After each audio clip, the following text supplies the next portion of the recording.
Alright, I think we're live here.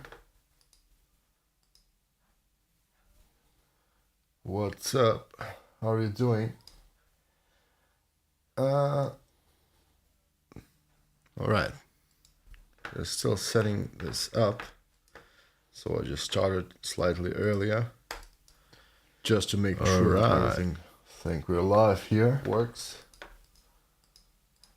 Right, I think it's looking good as of now.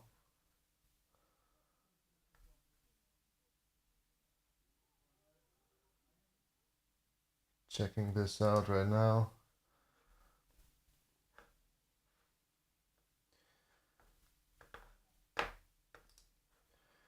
Definitely on YouTube right now. That's great. So cheers. Here's Eugene from Livewired. And let me just take a look if we're also on Twitch.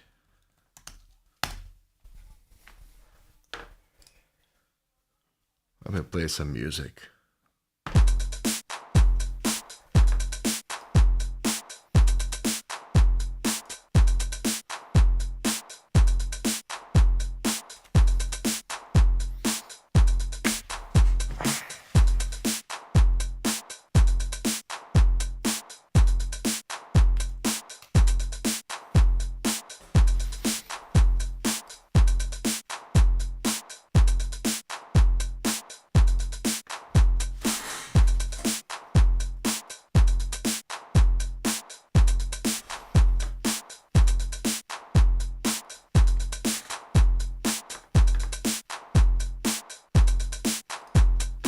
Ich bin Groningen, plus minus. Whatever. I'm not sure if I can get to Twitch right now, but it's not that important for now. Okay. Hope everybody can see and hear me. By the way, let me know in the chat.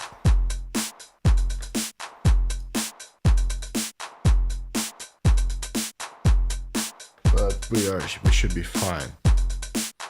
We should be fine.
So, welcome to Livewired. I'm Eugene, and today we're going to be talking and using the Behringer LM Drum. I now own this unit for about 6 months, maybe a little bit less, and I've done quite a lot of it with it. As you know, I made many different videos, music, many tutorials, so I think I'm kind of an experienced user of this device. I won't tell that I know absolutely everything about this, but I think I have some experience. So I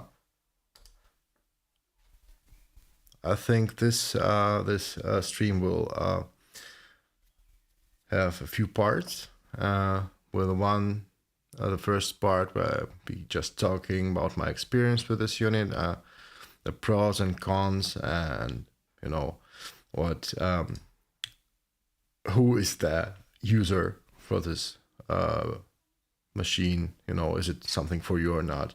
Obviously, it's for you to decide, but I'll try and shed some light to make your decision easier if you speculating on grabbing one of these, which is kind of pretty hard from what I saw. A lot of followers and viewers complain that they ordered the unit like months and months ago, and they're basically delaying the shipments all the time, and nobody knows where the new units will be shipped, which is a bummer.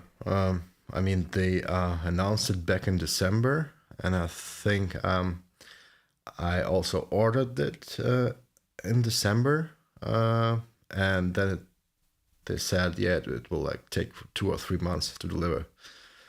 And I said, all right, let's forget it.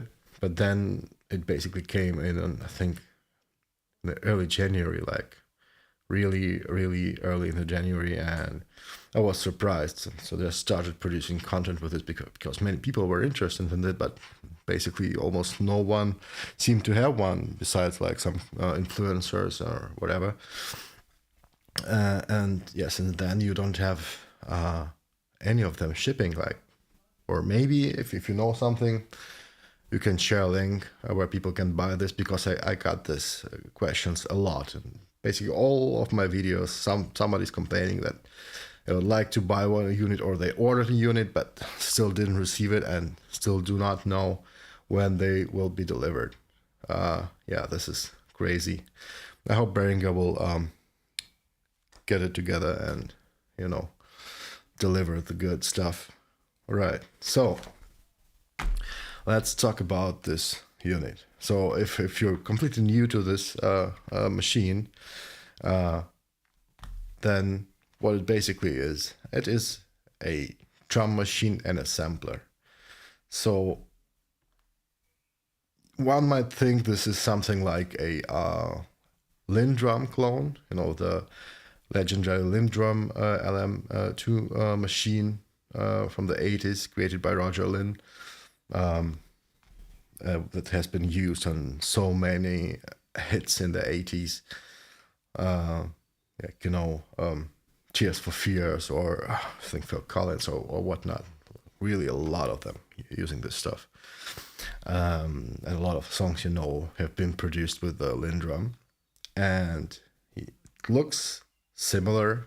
The layout is similar. We've got the faders for each and every instrument, which basically sets this drum machine apart from other drum machines that are available. Also the panning, right? And the tuning knobs, exactly like with the LM Drum, right?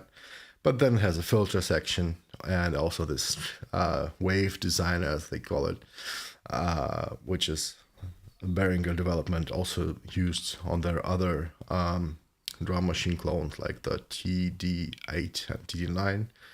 You can think what these units are cloning, right?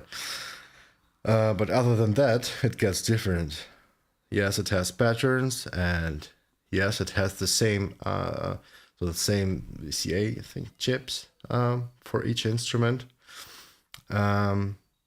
And you can tune and distort them, and they also seem to have a similar behavior with latency. So they did clone some of the stuff, and some of the stuff they maybe shouldn't. And even Roger Lynn himself, after testing this unit, said, like, why didn't they include the kick drum tuner, which is kind of dumb, which was his it was his mistake not to do that.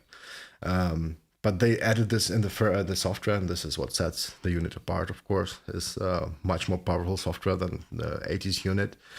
You can basically tune every single drum instrument on this unit with the digital menu on the screen, as well as distortion and loop length and start, and also bit crusher, I'm not sure if the original unit had the bit crush function, and bit crush is nothing else than you've got your 12-bit on every instrument, and you can set a different bit resolution to any instrument you want. So it can be 12-bit, can be 11-bit, can be 2-bit, or even 1-bit.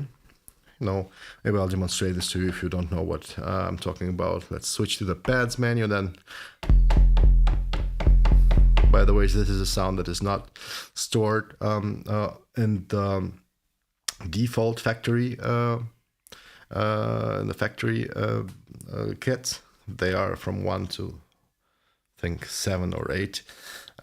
1 to 7 are the factory kits, replicating, or not replicating, actually using samples of various drum machines. I also created my custom 808 kit, my custom 909 kit, and 606 kit. Right, so this is the 909 kit, or an 808. Let me check. For this, we click on the bang. Yeah, it's an 808 actually. All right, cool. No, it's not. Let's switch the bang back to the, let's take 808. I put it to the button 8, which is comfortable.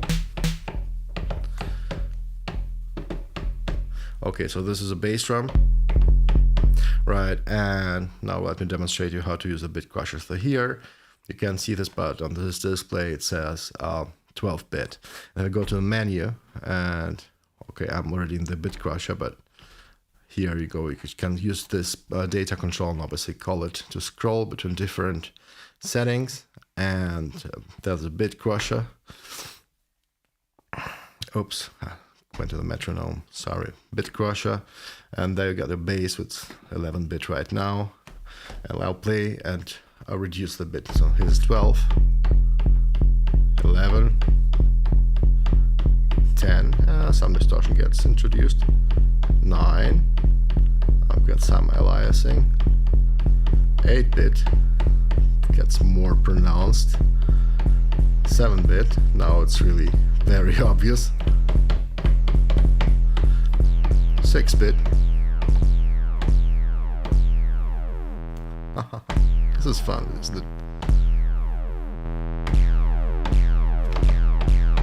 5-bit. 4-bit.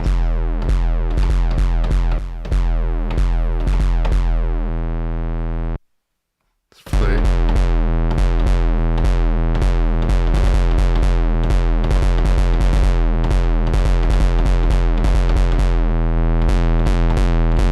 2-bit.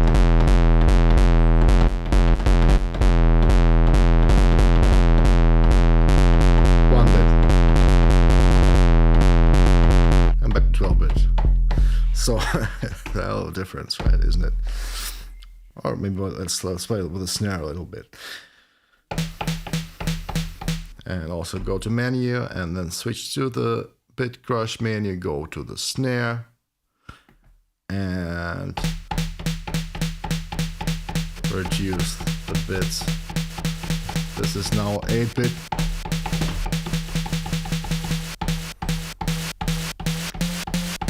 Tune the snare up. 4-bit.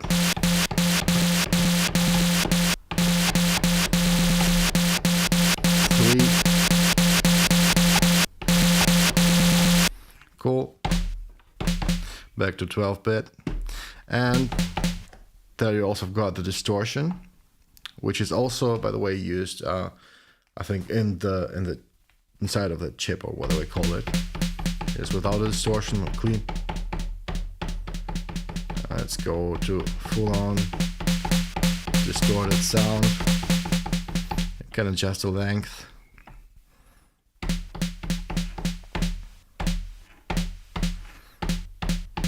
Make it more short.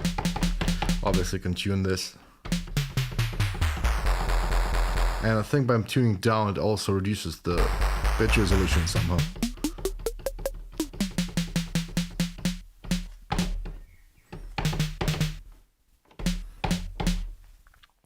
So it's a lot of fun to play around with, right? It has a lot of interesting functions. You've got your swing, a flam. You can do ratchet with this. Maybe I can demonstrate this to you. Alright, where's the hi-hat here?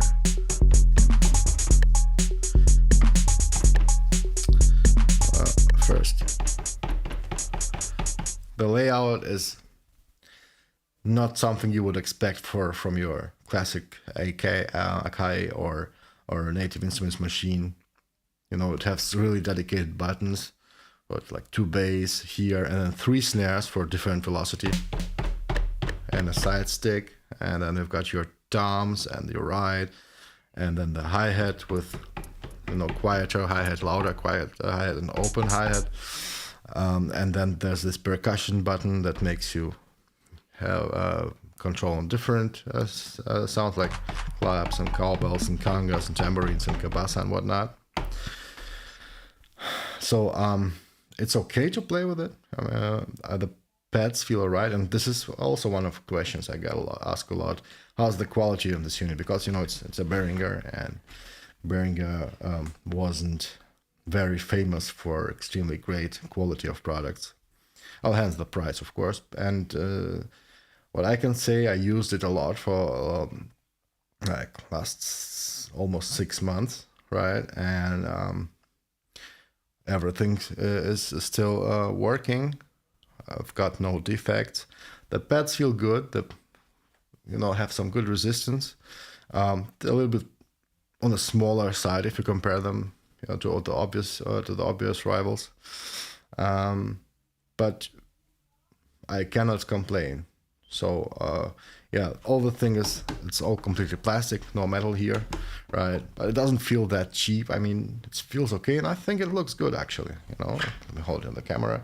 I do like how this unit looks, right?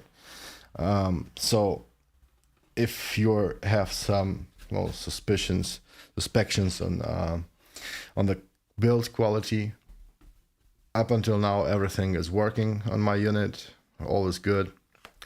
I can't complain, so you shouldn't, unless I heard of some guys having some defects, but it's more like with the firmware or with a processor or whatever.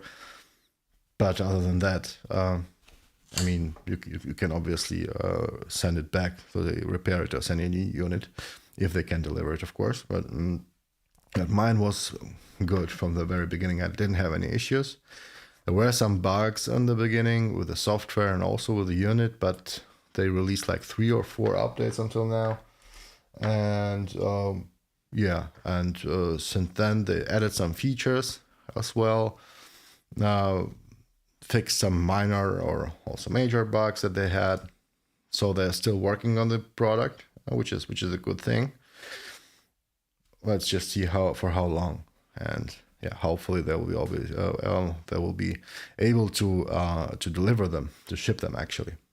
And they didn't also explain why is the delay, so I can only speculate on this. It's either then they have some shortages on some components, maybe that would be one thing, or maybe they are producing something else where they see more benefit coming in that has higher priority in their production pipeline. Maybe this is the case, right? Because they're releasing stuff all the time. But on the other hand, they got a whole city in China, right? This Behringer city where they produce this stuff. So, but again, it's just me speculating on what could be the reason for them not delivering this. All right. So feel free to ask questions as well, if in the chat, if you have any. I see we've got 5 people here online. Cool. What else? I basically touched on the drum machine side of things here, but it is also an actual sampler, a real sampler, right? With an actual record in. I'll show you. It's here. So input rec. It says here. Here you go. And I also did some tutorials on how to sample with this unit. So from just grabbing your phone and sampling from Splice or even from YouTube straight into the unit, or taking a drum machine. And if you look at this drum machine, that the TR-606, the Roland that I have, I sampled it actually. There's a video of me doing this, and let me take a look here, and I'll show you how I sampled what I sampled in there. So here we go, the bang, and the bang, I think it's here. Yeah, the 606 bang, and too much distortion here. Okay, let's.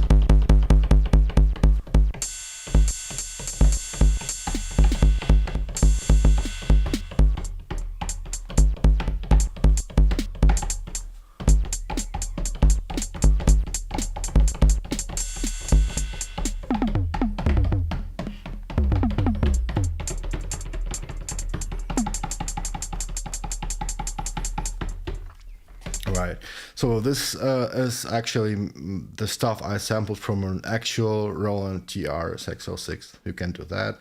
You can, as I said, sample from a phone. You can look up a tutorial video for this on my channel as well. Or you can sample from like a CD player or a vinyl player, of course, or from from your DAW. And I also did a video on that where I took a soul song by Neil Hayes.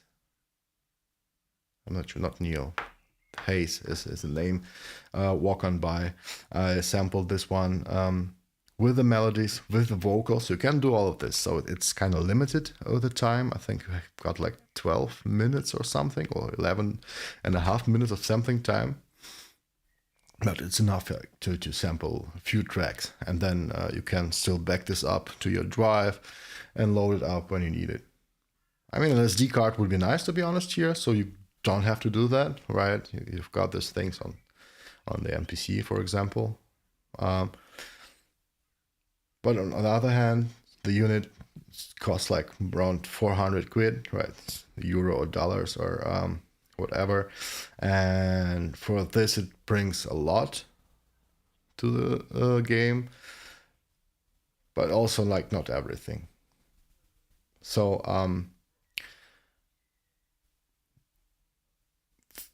I would like to evaluate on for whom this unit is actually is good. And I'll begin with for whom it's not really good. So if you don't have any drum machines until now, or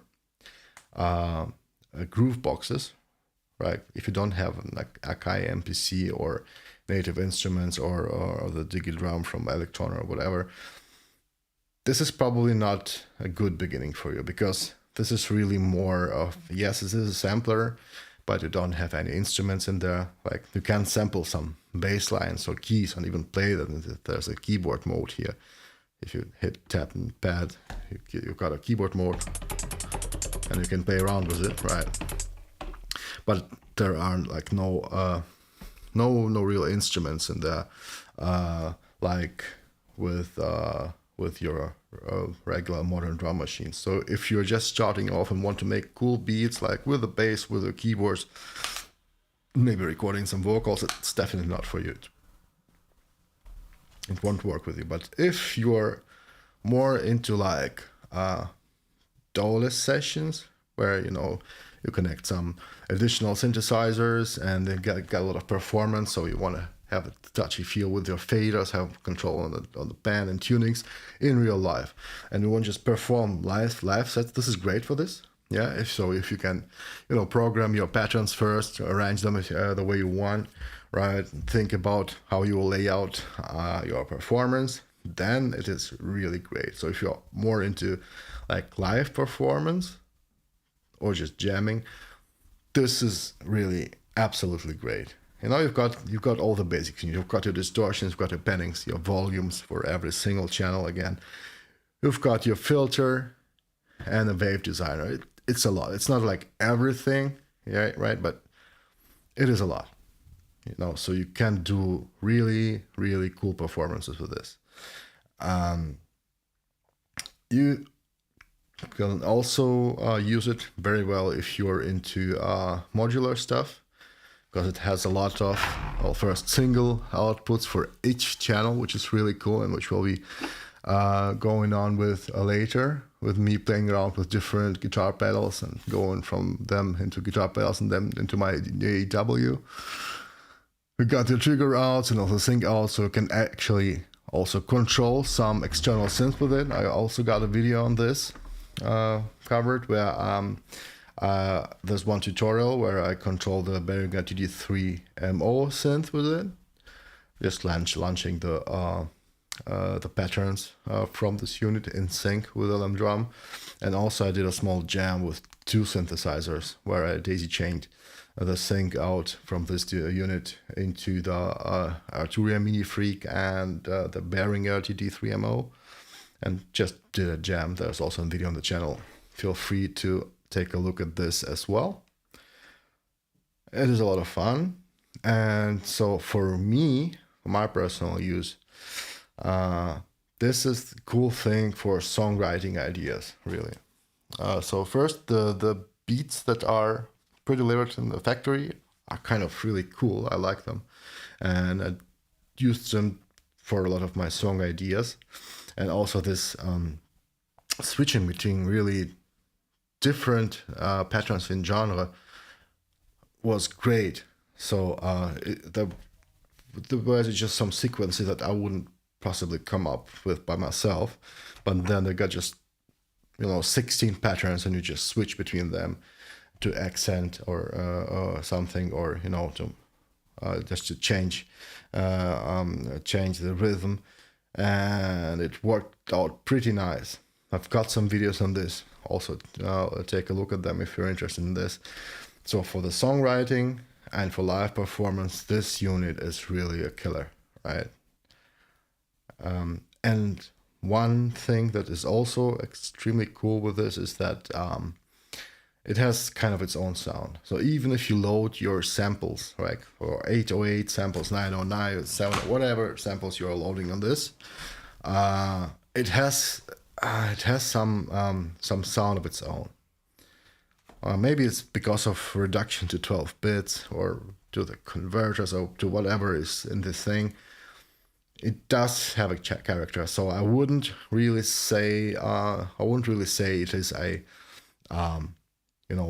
clone of a Lindrum. It's not. It can sound exactly as a Lindrum, and there are some videos online on that where people compare that to original units. And I mean, the original Lindrum is also just a sample playing drum machine. It's not a drum synthesizer. It's also samples that are being played. So basically, if we load the same samples on this thing, it sounds the same, right? But it can do much more than the Lindrum, much more, and it is really fun to play around with. It obviously has the MIDI, also MIDI via USB, all the good stuff you need for modern production. So it's not really an old school unit. It has this old school layout and look, but it's not. Yeah, it's really a modern drum machine. But then again, if you look at the prices right now, and you see that you can get an Akai MPC 1 Plus for like 600 euros or dollars, or even the Machine MK3. Okay, MK3 is not a standalone, but still,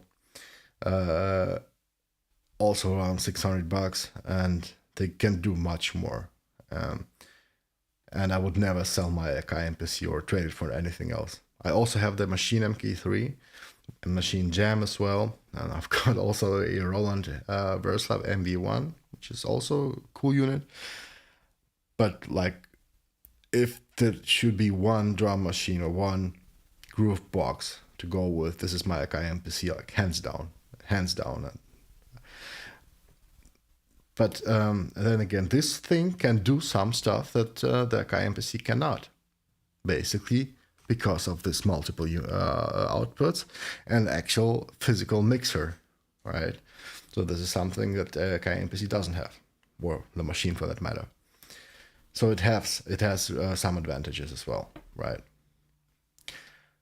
I think this is what I was actually wanted to tell you about this machine. So after 6 months, to sum it up, I still have it. I didn't sell it. I still use it and still like it a lot. And they keep doing some updates, which is great. So I can recommend this for all people who want to do like songwriting, beat making, also some creative sampling and live performance or modular setups or DOLS setups.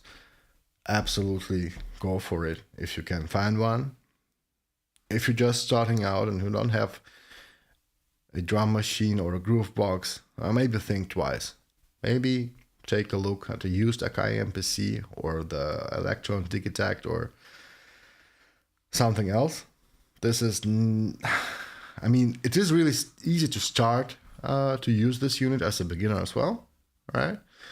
It's not hard to use, not at all.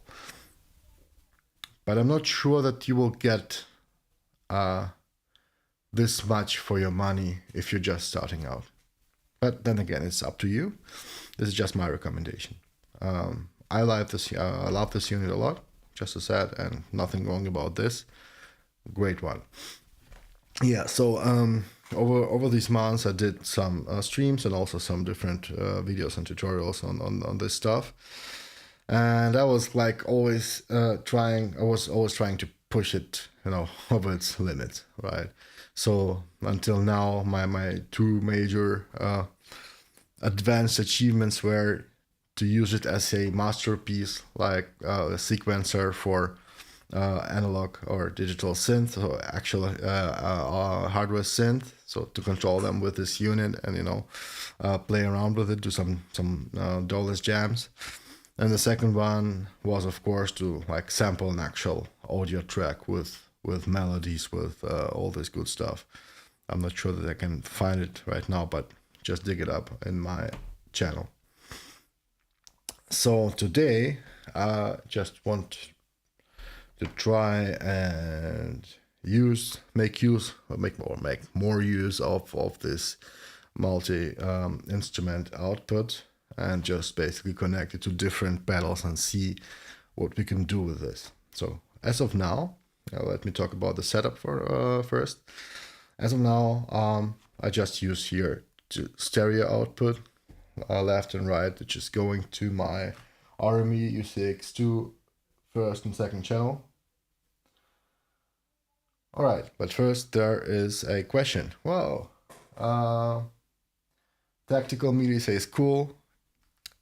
Hey, Tactical MIDI, what's up? Thank you. And more Paleo says, can you say something about the filters that are on some of the sound slots, like to congas? All right, filter on the congas. I think I read some questions with this regard. Let's just take a look what we're talking about. So obviously we've got a filter here, but they would, let me show you. So let me switch to its standard thing here. So it's bang 1 is the LM2. Go to the pads and there's your LM sound. So you're talking about the congas, right? So hit the percussion, there are congas. So we have our tune knobs.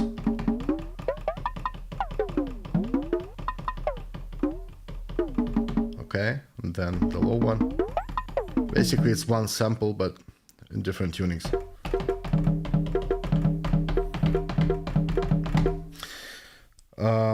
Currently no filters applied. Let me put up the distortion so we make this sound more pronounced.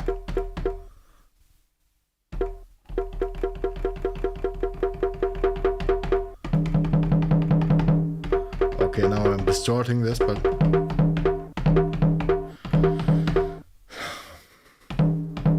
so maybe there is a filter, maybe there's no filter. But we can prove this. So if you think that there is a filter in there, even if you load to user sample, I love your LM drum videos, by the way. Yeah, thanks a lot, appreciate that. So yeah, of course. Let's load a sample into the conga. Let's take this conga for now and just put it down a bit, like here, and then let us load the actual sample. So obviously, let's maybe load a kick.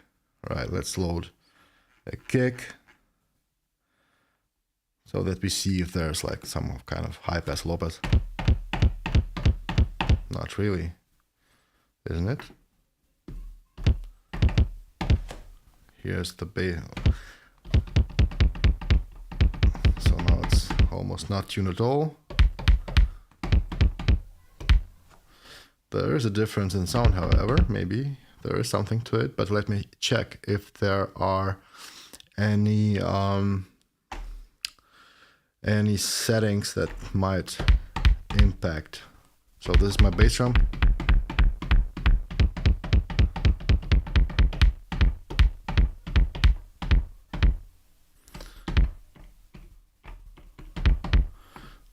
So this is a sample. Let me remove the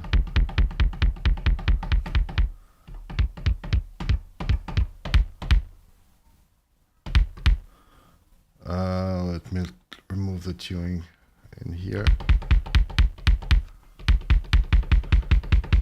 So this is now untuned, and I'll also take away the distortion. So this is the bass drum sound, and now the conga. The length is that the distortion is out. The tuning.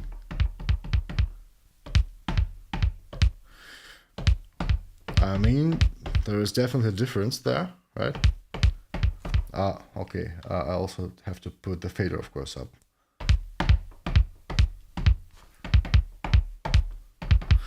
There is a difference. So if I hit this bass drum, it has this noisy high end in the, you know, something around 10 kilohertz, I guess, or even above. And if I use the high conga, seems to have an actual low pass. Like this high end is not there. Let's put up the distortion.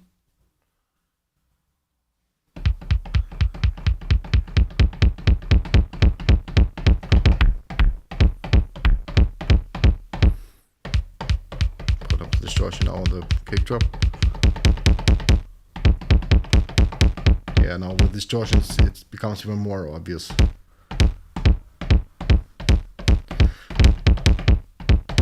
So yeah, there is definitely a difference there. Nice, nice one. More paleo. I hope I spelled this correctly.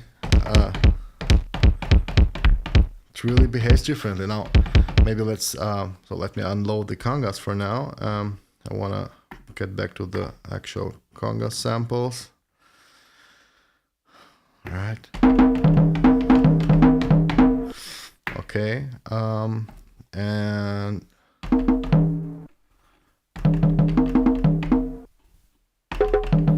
let's try this maybe on the snare, right? Just to check if there it will also behave differently. So, all right. I obviously have to distort this then first. If I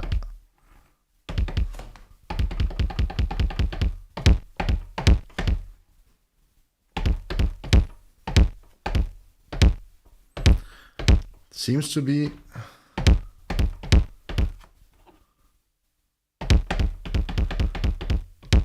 really seems to be a difference.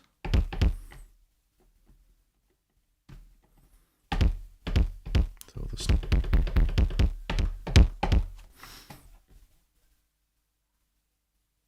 I don't want to do that.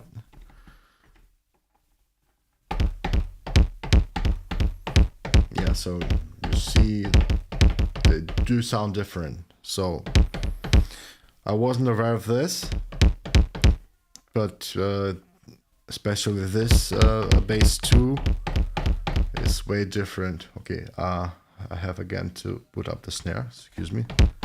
Okay, now there's less difference. Okay, there's no difference. So with congas, yes, it has some kind of a low pass, if I hear this correctly. They're just this high pitch, white noisish high end is missing on the congas with a kick drum sample. If you play the congas as such, you hear the high end, but this noisy thing, it's kind of not there. So maybe there is kind of a filter. I'm not sure, and I'm not sure if it bothers me as well. I mean, is the problem?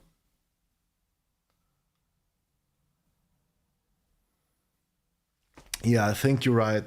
I think there is kind of a low pass. Congratulations, you found it out. All right.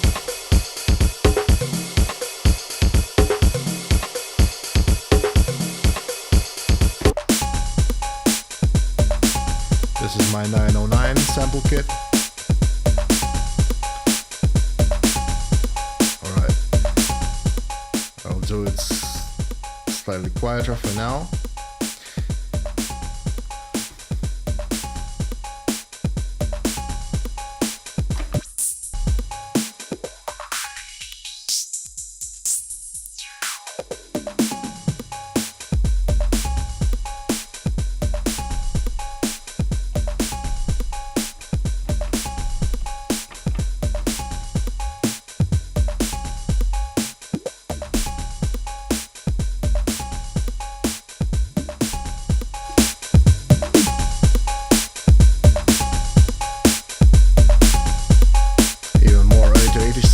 This filter, and what I did now, the pink lighted LEDs are the only ones going through this wave designer and through the filter,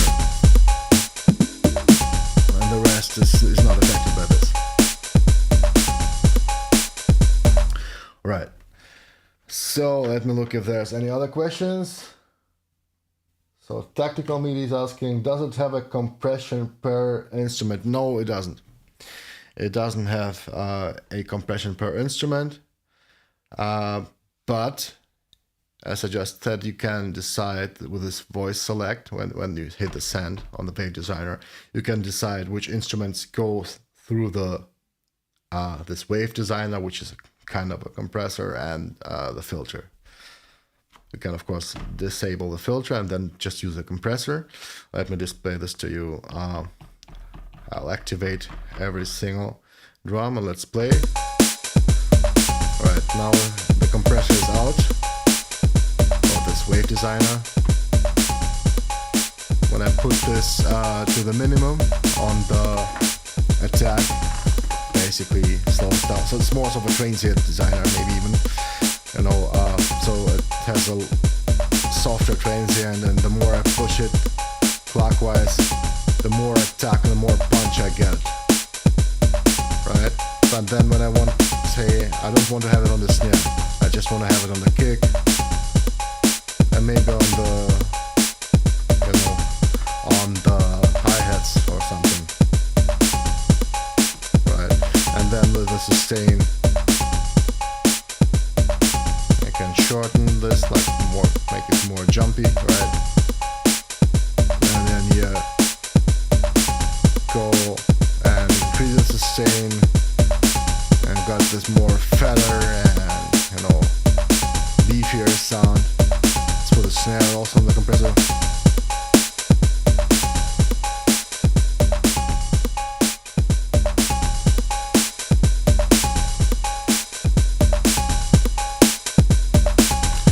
Alright, that's completely out and in.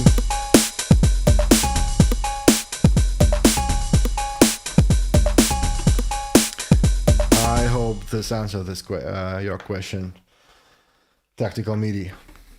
So you cannot set this up here in the menu for every single instrument, but you can decide what instrument to actually send into a compressor. And this is one of the things that I will kind of try to work against, because I also have here a few compressor pedals, namely the compression sustainer CF3. Here you go. You want to see it here. You want to see it here from Boss. think it's even a Japanese one. Yep. Japanese bass compression sustainer. I used this pedal many years ago in my metal band. And it is still on my pedal board, but I do not have much use to it in recent years. And there's also another compressor that I just bought for fun. It's from I think it's from Harley. Yeah, it's Harley Benton, which is the house company of Thomann. For our friends from overseas, it's one large European music instrument store, and they basically have everything. It's like probably a Z-Sounds or Sweetwater or whatnot.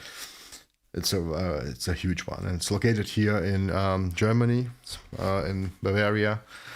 It's a cool shop, and yeah, they have like their guitars and microphones and studio equipment, and also of course guitar pedals, which are cheap mostly, but they sound pretty decent. So I will try to use these compressors maybe separately with a kick and the snare, or maybe with a tom. I'm not sure yet, right? So the setup. Normally I would use it just like this here. I just take the stereo outputs, connect it to my RME UCX2 to the first and second channel, and then record this straight into the into my Cubase session. And my secret hint: it sounds extremely well with wasted spaces reverb. I think it's free or very, very cheap. If you didn't try this out, this is great. It's one of my tracks. It's kind of not noisy, but very coloring reverb. You cannot use it like for pristine reverb sounds, but for coloring your sound to make it more grungy, like more this lo-fi and cyberpunk maybe atmosphere, it's extremely great. The combination of the LM drum with this wasted spaces is brutal. Let me show you. So for now I will show you my display, my monitor with Cubase session, and I'll show you what I'm talking about right now. Here's my Cubase session, and here is the stereo output, and just let it play. And let's add the wasted spaces. I'm just putting it to insert right now for the demo purposes. Afterwards I will put it to the fixed channel. And here we go, the wasted spaces.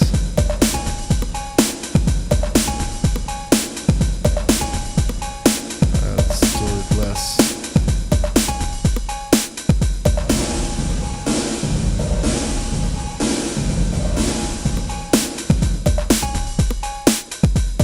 Just even having a slight reverb, add something to this. Add some pre-delay if you wish. Switch between the filter types and the rate. Even the high pass, if you don't want to have the kick drum involved, you can do this.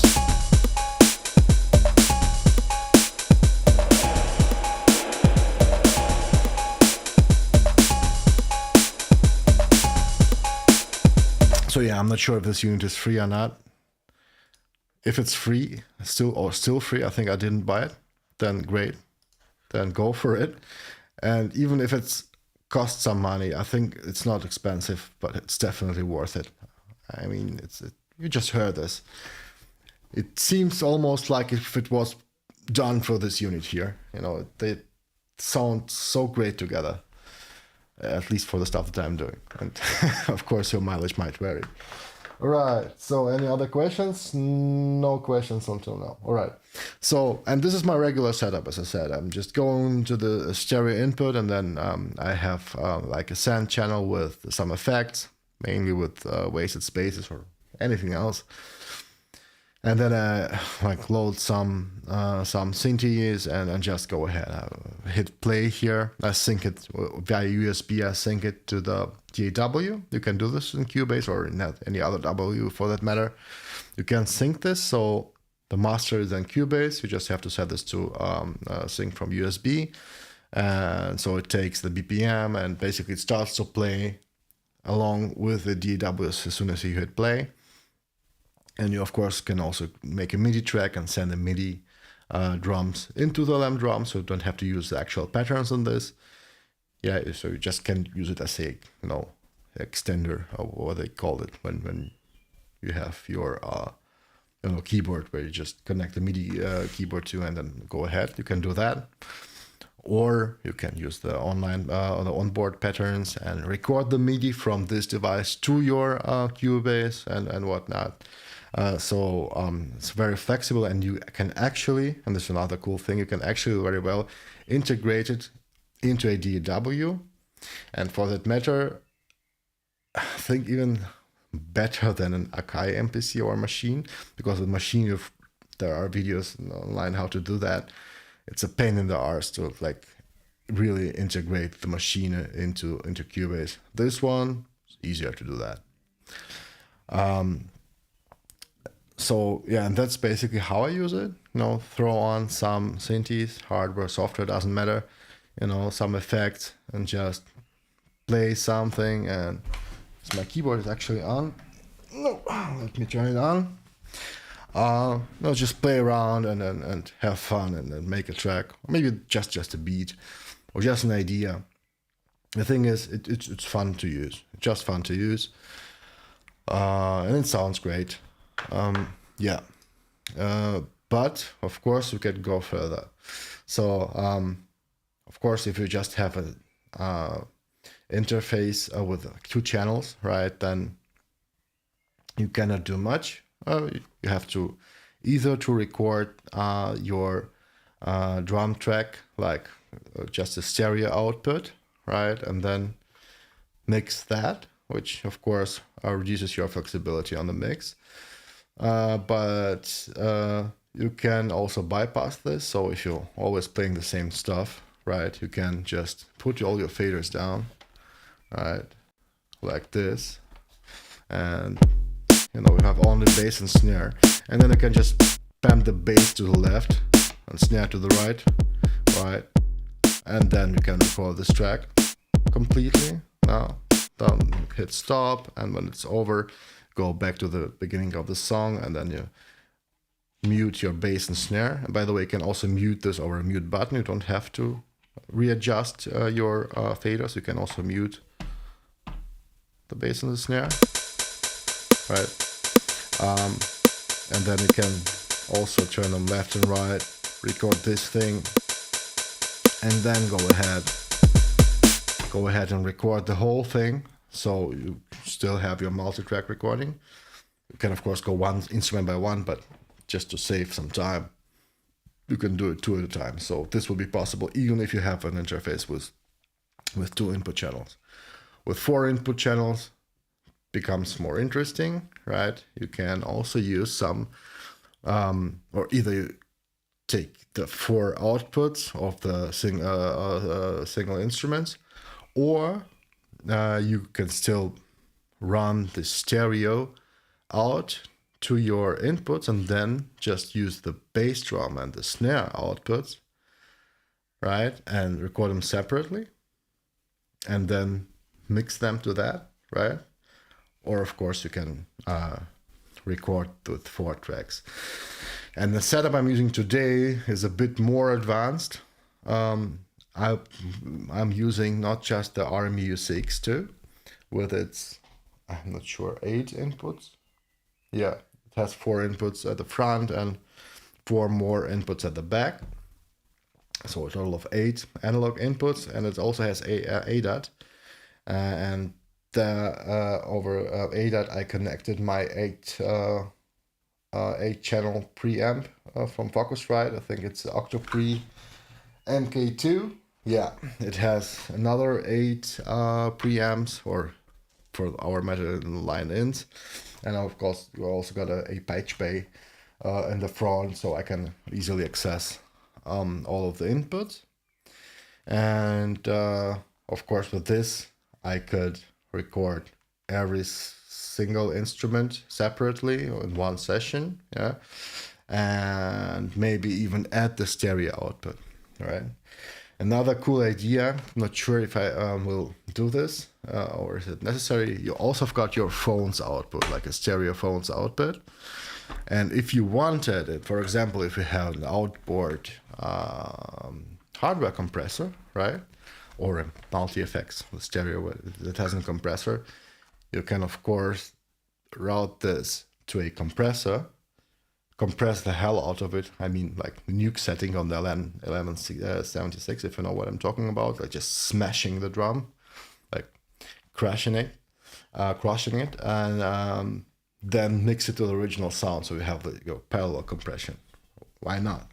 And of course, you can replicate this in the software, right? Just route this to a compressed bus, right, and then compress the hell out of it and mix to the original signal, and thus you have also your parallel compression. Just talking that you have a lot of options. These multiple outputs also deliver you a lot of options, which is a good thing, not a bad thing. All right, any other questions here?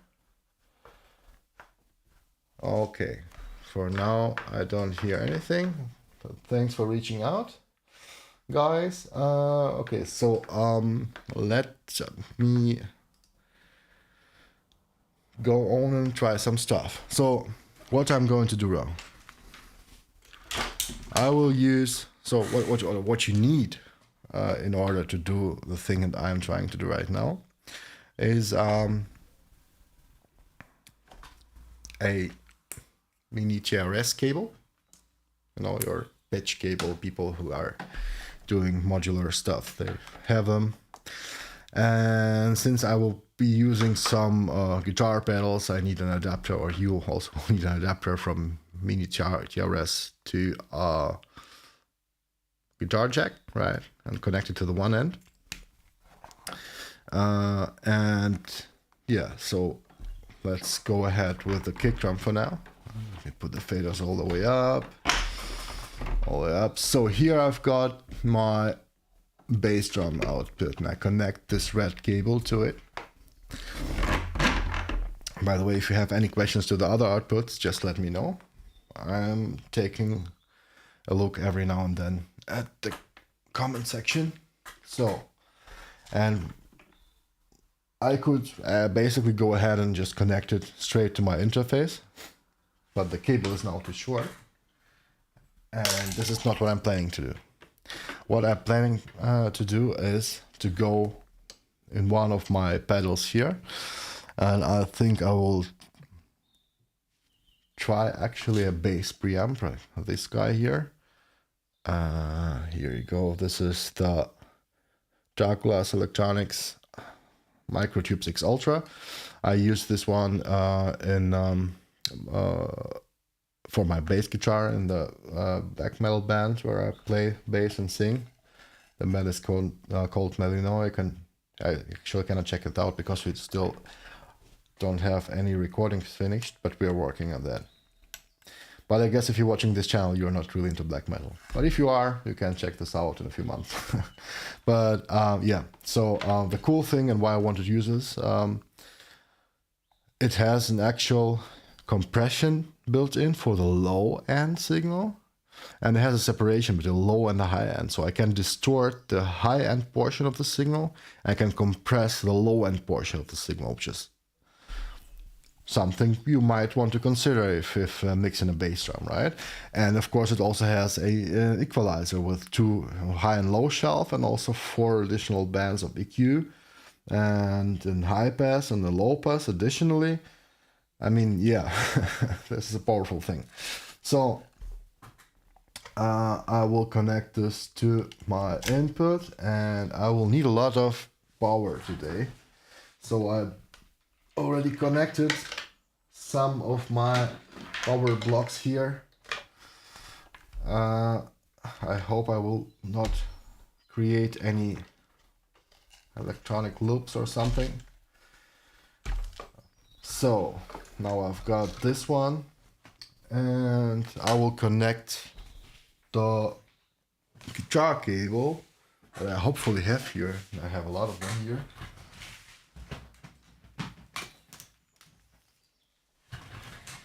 I'll connect the guitar cable on this output, and I will go into the channel 3 first of my RME. So if you remember, I've got 16 inputs right now. Let me look how much outputs we have here on the LM drum. I think it's 16. 1, 2, 3, 4, 5, 6, 7, 8, 9, 10, 11, 12, 13, 14, 15, 16. Plus the stereo, so basically 18. So more than I have, but maybe I'll leave something out. We'll see.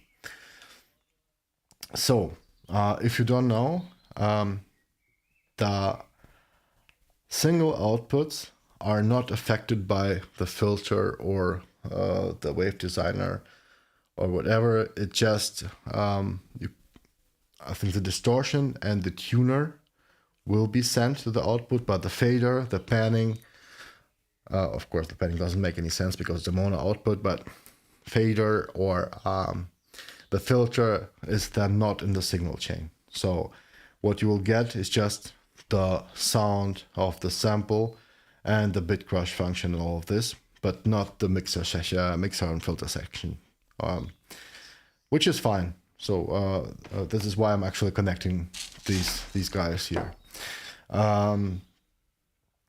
Now let's play, and now I want to put everything down here and just play to hear if I will hear any bass drum coming in.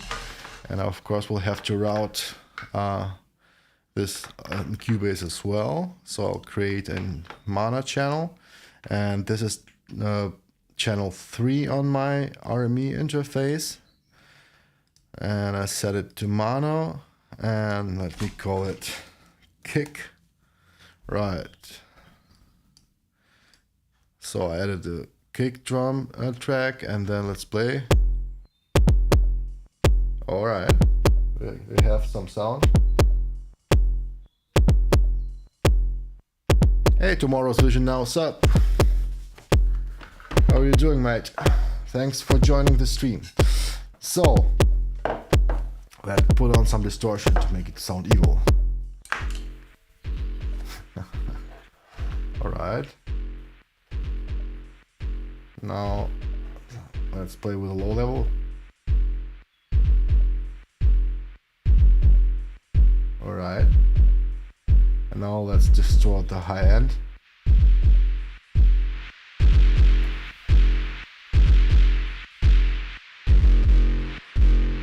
I'm playing with a high pass filter.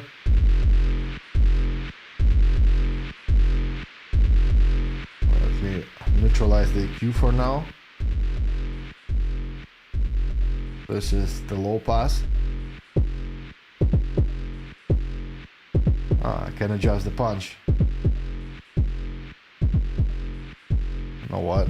Let's play it all, but without the bass drum.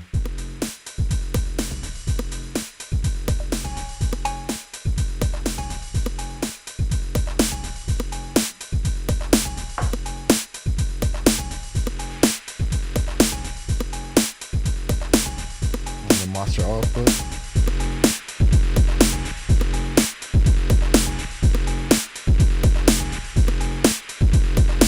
Drive. Reduce the high level. Bypass the whole thing.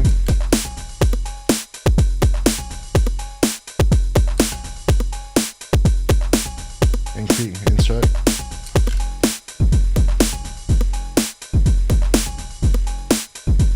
Sounds pretty cool, isn't it? Now let's increase the compression to look what it sounds like. Okay, Okay, it squashes the transient a lot.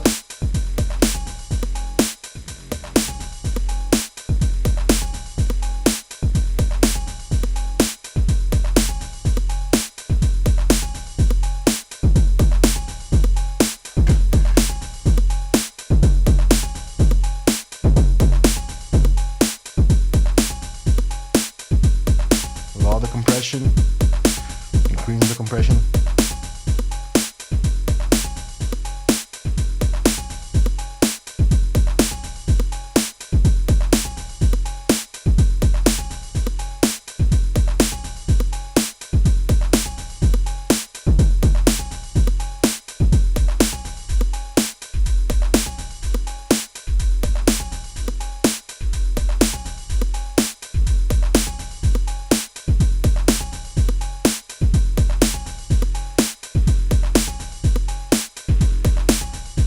Right, let's keep it for like this.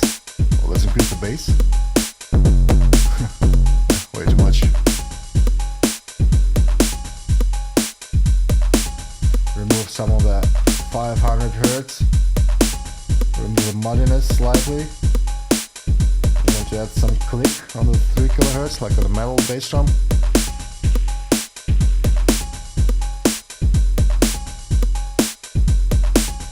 Yeah, let's leave it like that. High level.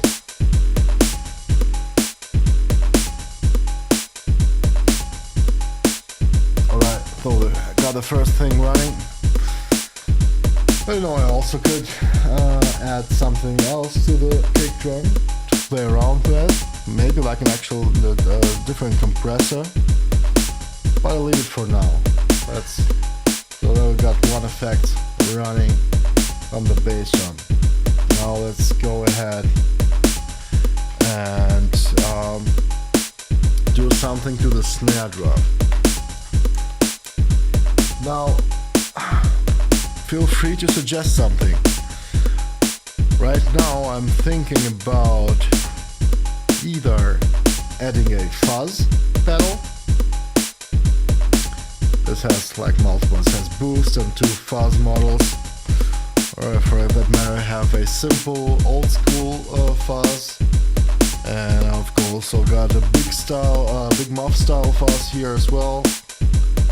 Also by Harley Benton. It's a cool pedal, really.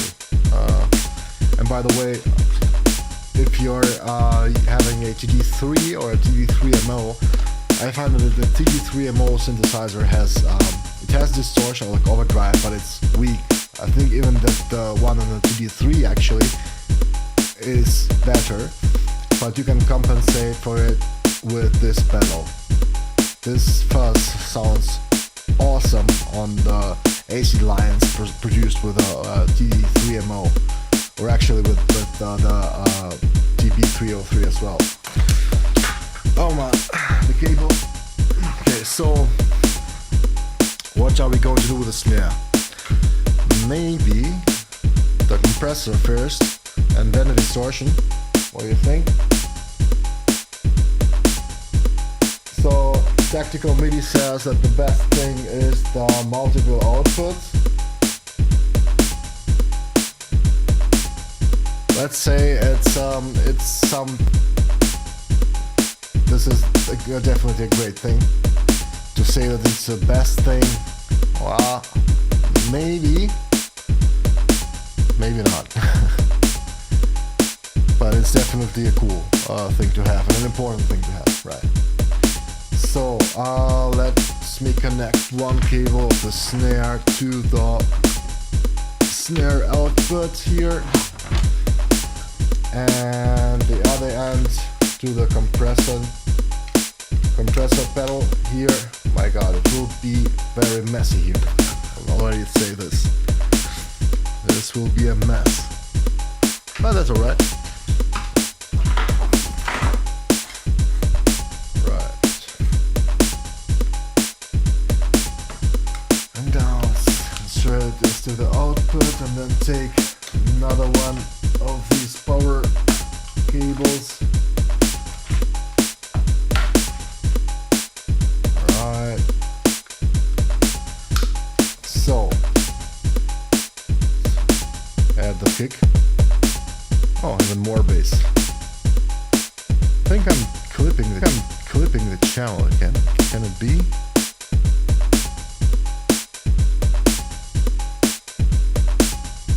Let's add this slightly to have a more better bass drum. And now I will also keep the snare up and use this compression sustainer pedals for parallel compression. So we'll send it. Wow. Luckily my RME just reacted to this crazy things overdrive and reduced the input level to this auto set feature. As you see, a great thing. Instrument level. Okay. I don't need to. You have this on the phones. I don't even hear this because I just heard it on my monitors on the sound card. Let me introduce another channel here for the snare. Mana 4. Alright, and then we'll name it snare. Yeah, there we go. Snare. They have an actual limiter on the master, so we don't overdrive the hell out of it. I think we don't have a limiter here. Oh, because of the snare. Okay. What about the master output? By the way, tell me how the sound is. Is it overdriving for you guys? Because I set the limiter to minus 03 dB, but who knows what the... Let me reduce the level here. Just for the... Okay, like this. Good. Now, let's insert the compressor. I'll try to show this. Alright, this acts definitely more. Does a lot of compression here right now. I can increase the level. Right, let's remove the snare from now, from the equation. Obviously gotta increase the level. Now that attack. Max attack. Let's motor the transient through. Here with and without.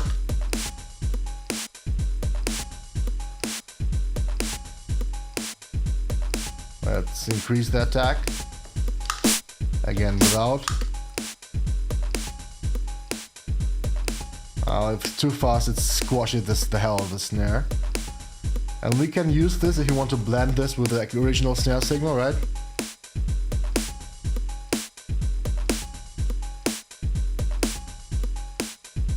Just to beef up the sound, but we can also let some of the transients through it.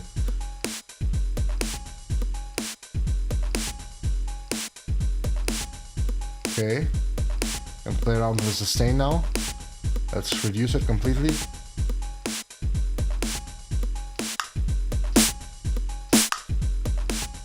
The minimal sustain here. Increasing the sustain.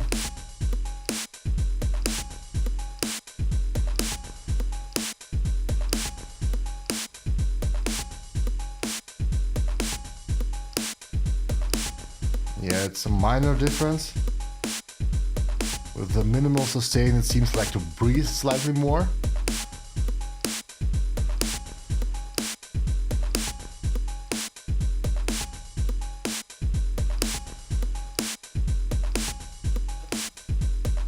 I like this more, I think.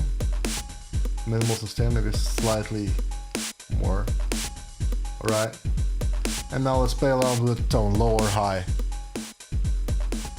Lower character, so kind of additional EQ, right? Yeah, look, we've got almost kind of industrial leaning sound here. Let's increase the sustain with all in. Ah, do you hear this? We're kind of overdriving the circuit, I'm afraid. Now it has this industrial-esque motorized sound. I hope I'm not frying my compressor right now.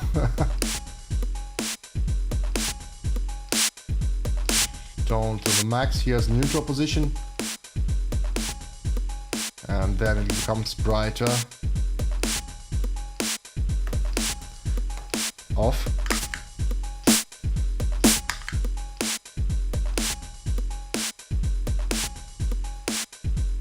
What do you say?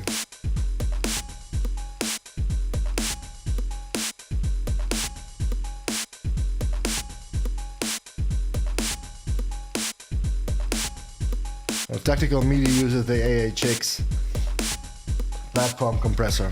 I'm not aware of this unit, but I'll take your word for it. Now, both signals, in, out, completely out, mixing slightly into the signal.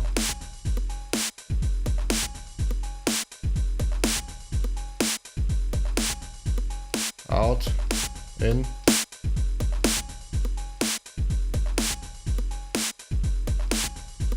Let's leave it like this for now. If you want to suggest any settings, go ahead. I'll gladly do them. But you know what? I also want to have some reverb on that snare as well. And I won't take the Strymon for now.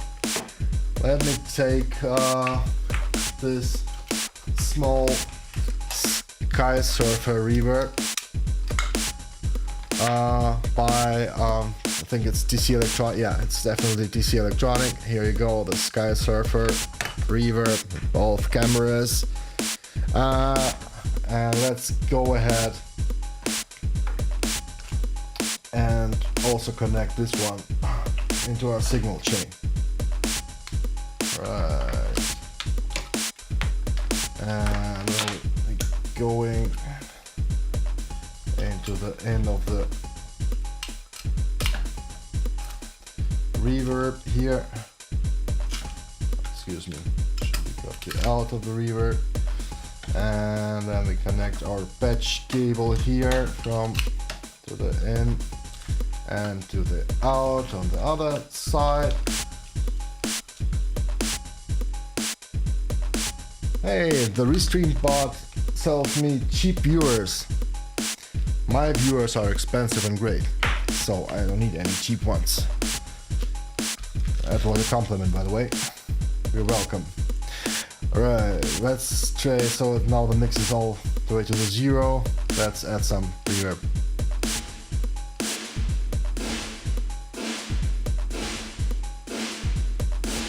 That's too much, of course. Can you see anything? Alright, so we've got here spring, plate and hole reverbs. This is the spring. Just the amount of reverb and down, or the size, reduce the mix, adjust the tone, so it's more of a high pitch reverb, more to the low end.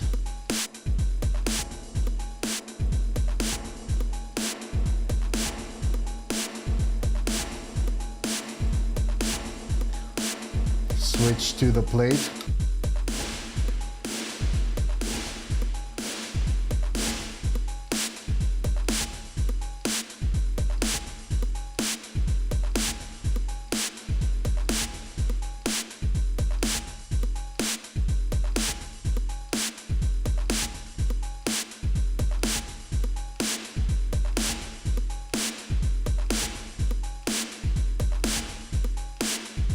Tactical Media says slow attack in the compressor,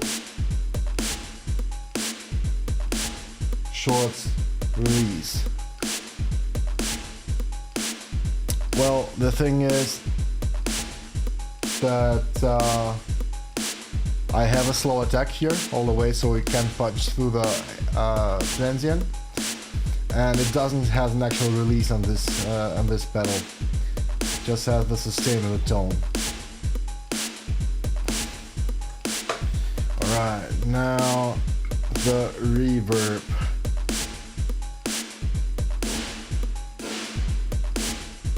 Let's switch to the third mode, which is Hall.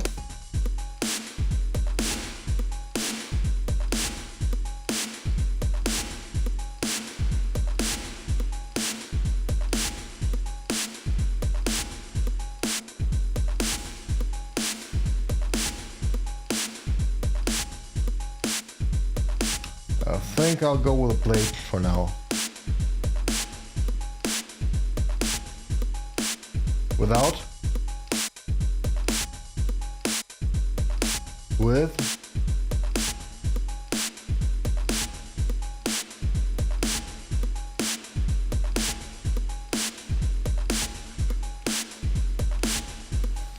No compressor and no reverb? Just the reverb?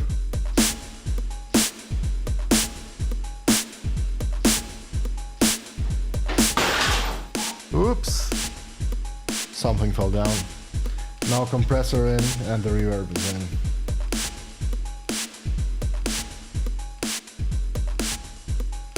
Right. Cool. So now we've got ourselves the reverb as well for the snare. Now let's go ahead and do something else. Let me first look what else do we have here. The side stick is playing as well. Now what are we gonna put on this beautiful, beautiful side stick?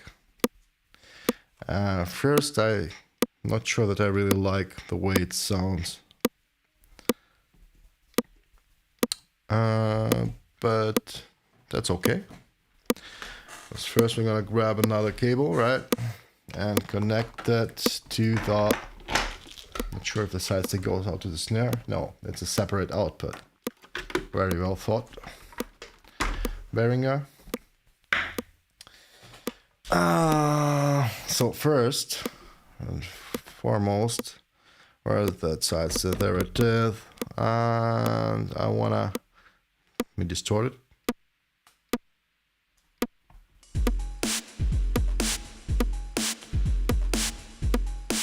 It's better with distortion.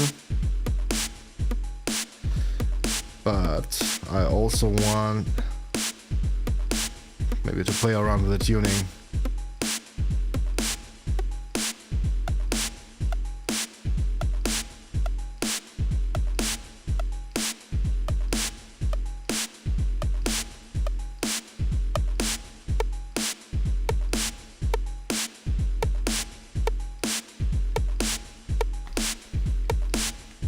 It's a weird way to use side stick, but I'm experimenting right now, so no one tells me what to do. Right, now I'm thinking about connecting the chorus to it. Not even sure if it makes sense. If it doesn't, then we can connect something else, right?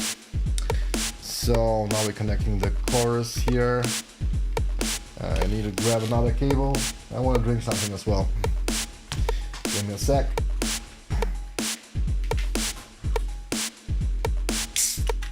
Cheers!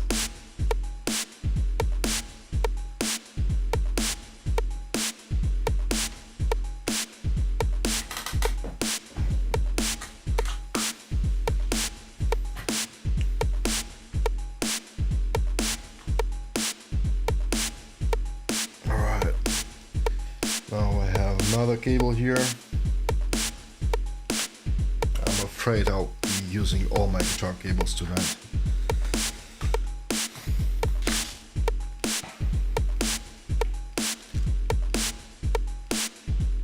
Let's take the output A for now.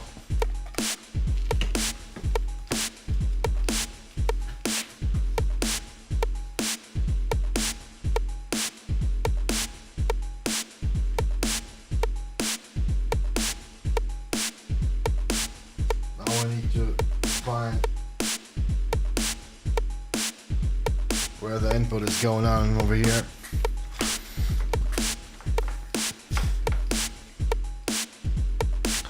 So there's my RME interface.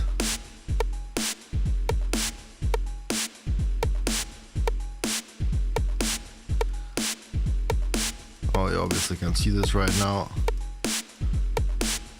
but I do. Okay. Now, whoo!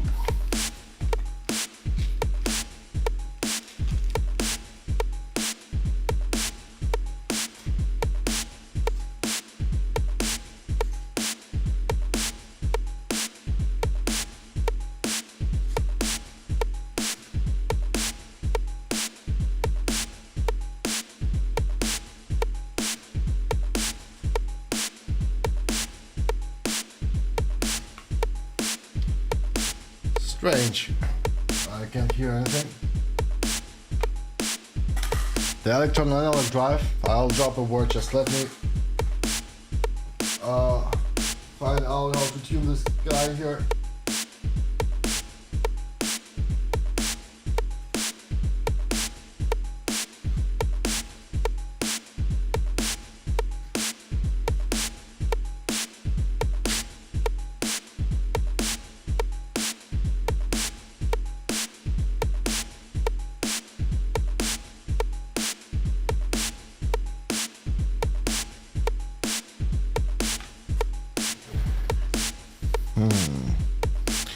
The side stick signal is there.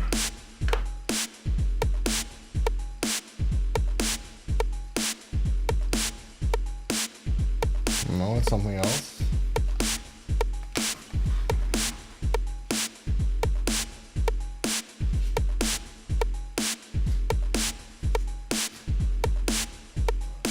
Other way around.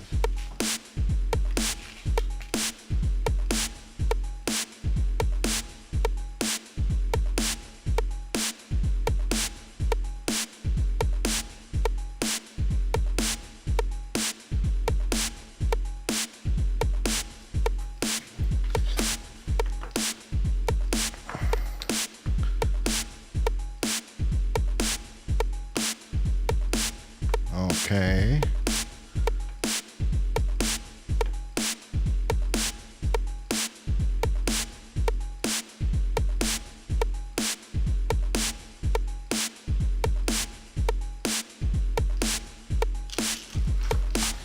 It seems that I don't have a connection to ADA to my interface.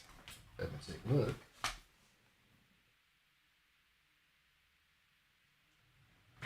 Oh, no, I do. I actually do. Let's try this in the DAW for now. So, a short off topic to a question about the electron analog drive. I'll say this. I have the most of the pedals that it replicates. And I basically put them off of my pedal board because it's just so great. That's it.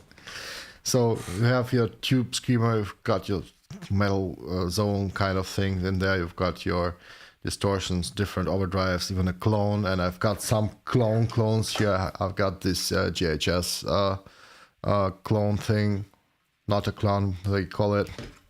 I've got also a cheaper one, I think from Moscow pedals, or Mosky. It's a Chinese brand, like on Amazon for, $20. And for the money, it's okay, but it's a bit noisy. And yeah, so you've got here, so what the thing is, this is really cool.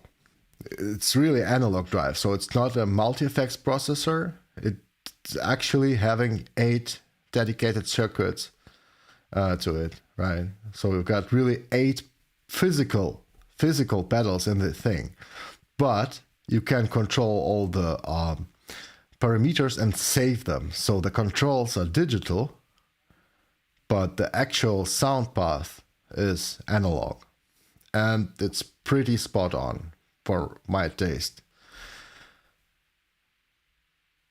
And it got you covered with all you need. You've got your drives, you got your clean boost or thick gains, even a distortion, or full-blown distortion, or like a fuzz. It does it all. So try it out, and I think they're not that expensive right now.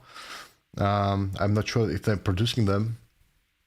And of course, we've got the MIDI, so you can control the hell out of the thing. So yeah, it's definitely the thing that I like a lot. It's also, there's a reason why it's always here. What I don't tell you that it's just a stand for my webcam. No, it's not. Not only. All right. So first I'm trying to get around my routing. Where's my A dot? Here's my A dot. All right, and this is a side stick. So the side stick, here we go.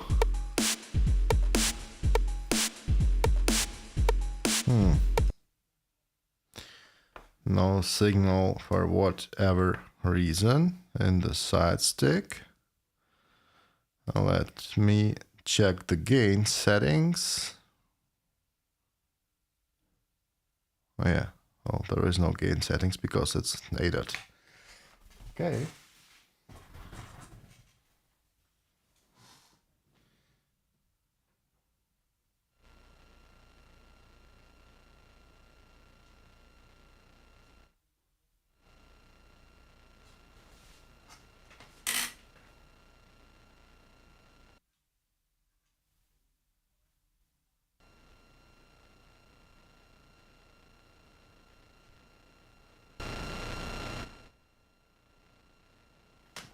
Right, we've got some noise, but we don't have any connection. This is weird. Maybe I've got to check the A dot settings.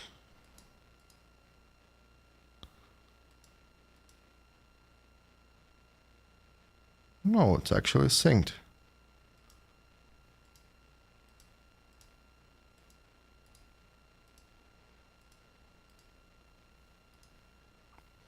So we've got this strange noise, but I don't have an actual signal going out for whatever reason.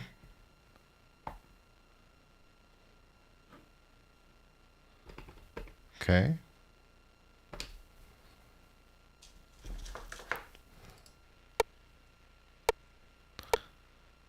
Goes out to the stereo out. Need to check this first.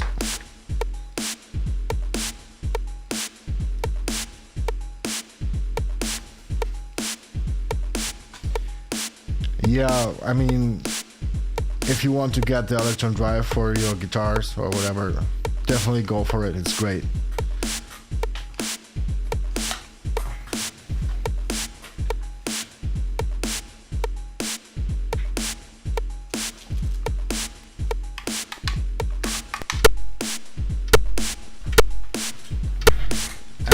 Okay.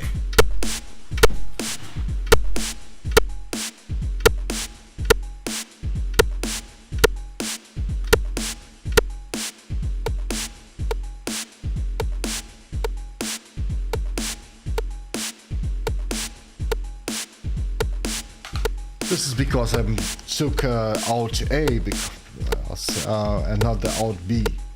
For whatever reason, it didn't want to work. Funny. Now, the question is it even possible to use the side stick with a chorus?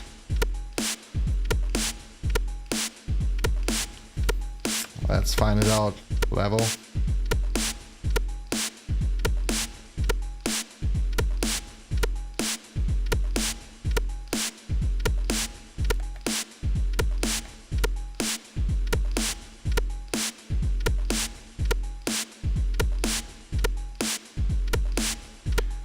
I guess the signal is way too short for a chorus to take a good effect of it. That's okay, we try this out.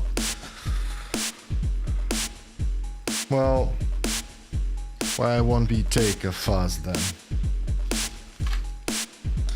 And destroy the hell out of it. If it doesn't want to use a chorus. Right?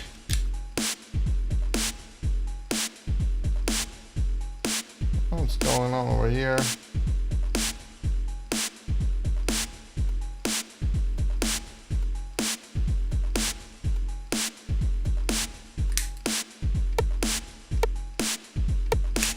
Well, with a fuzzy logic. This is also a fuzz by Harley Benton. Nothing special. It sounds okay, but I have to increase the volume now.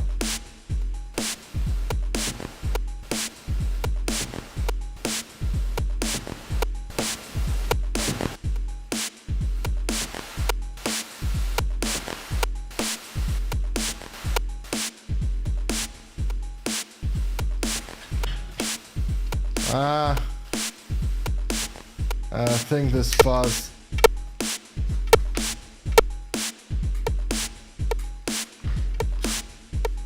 is weird.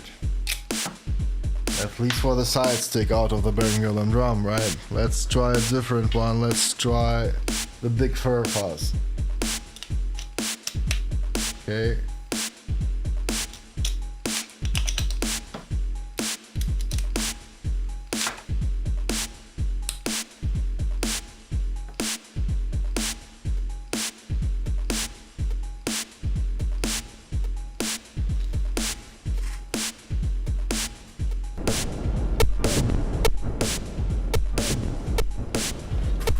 Introduces some interesting noise.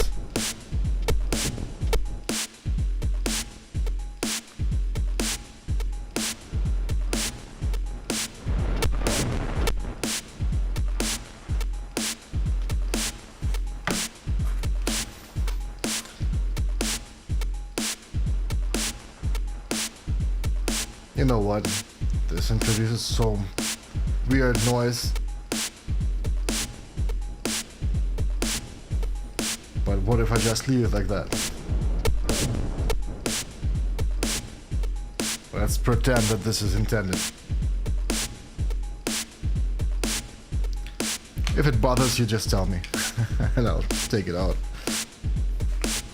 So here's the real side stick together with...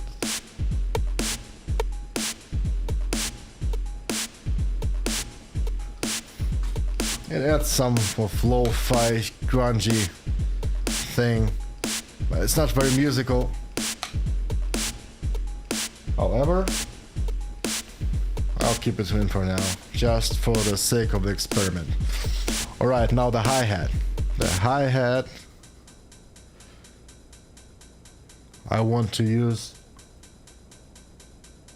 I think I want to use a delay on the hi-hat. Yes, I definitely want to use a delay on the hi-hat. And for this, I will go ahead and use this guy here, the Strymon timeline. The Strymon timeline. Okay.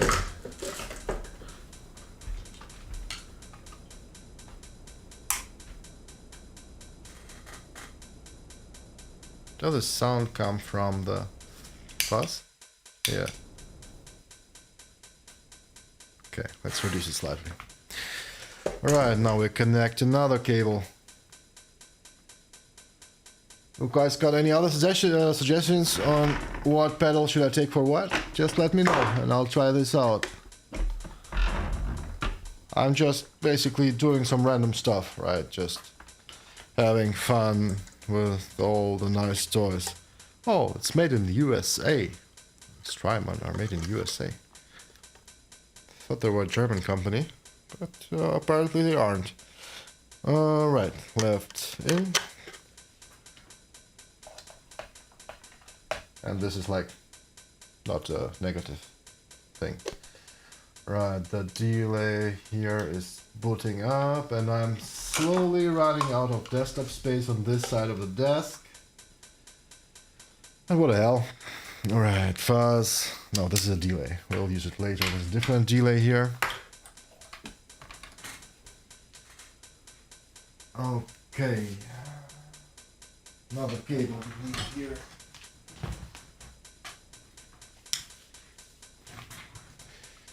This is a good Neutrik cable. I think it's Neutrik Lagrange, if I'm correct, with this locking thingy. Definitely German. So it's left in and left out. By the way, I could actually use the delay to the right channel for something else. Let's try this out as well. Alright, for now I'll put it in the second channel of my Focusrite.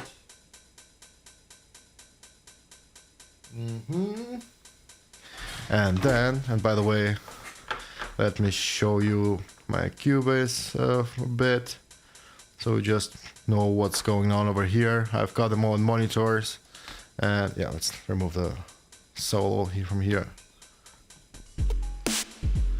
Oh no, I removed the webcam, but you can't see my face anymore. Oh no, now you can see my face again. Here I am. Hello. And yeah, I wanted to remove the other cam here. So what I've got have here, I've got the stereo out of the Behringer LM Drum. Here's on its own, and it now doesn't have any reverb on here. Then there's our kick drum, and of course I could go ahead and funny thing, you hear other instruments as well, so something seems to be going on, like they're interacting with each other channels.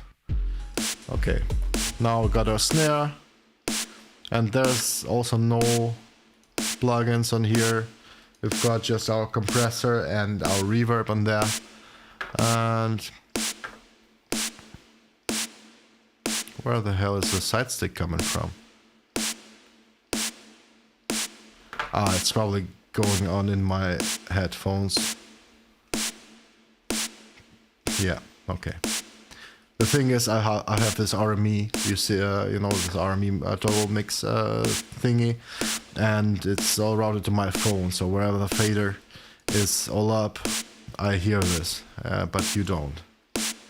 Alright. Now that maybe why I heard something else in the kick drum.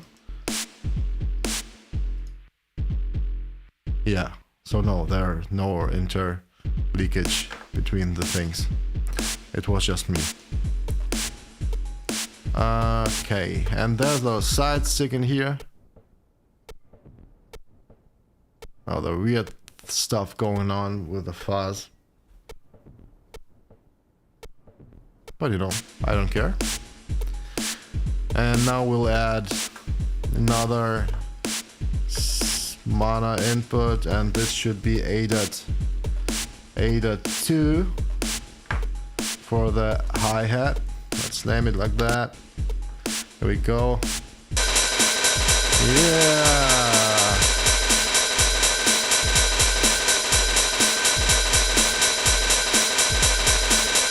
Sounds nice.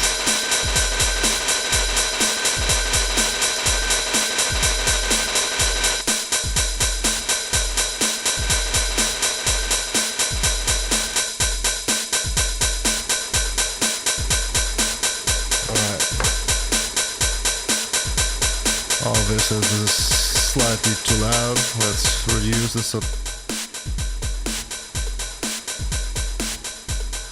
And put it slightly to the right. Yeah. Alright, now we are working with this guy, and let me put on the top camera back. Here we go. There's our Strymon. Got rhythm. Yeah, it's getting crazier and crazier, I know.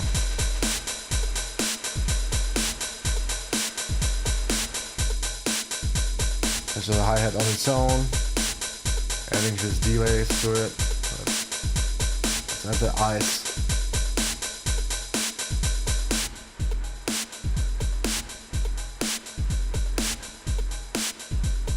Playing with the filter and with the grid. And I can actually tap to the rhythm.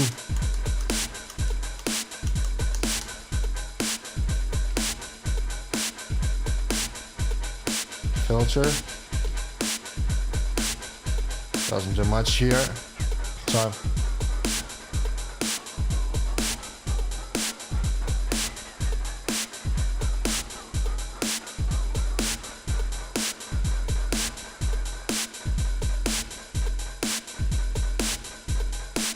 let's remove the hi-hat from now. Now we only got our normal and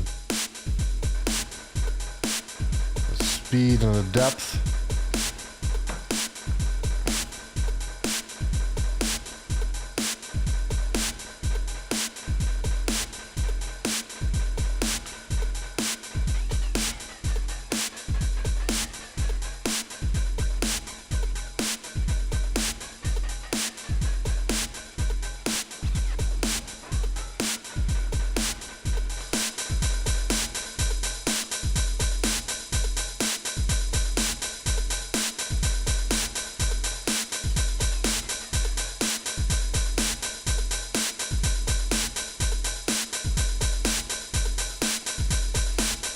Without, with the same thing.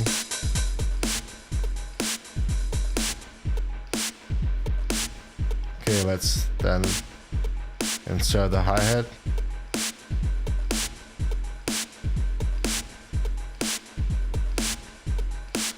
I'll just try a different preset.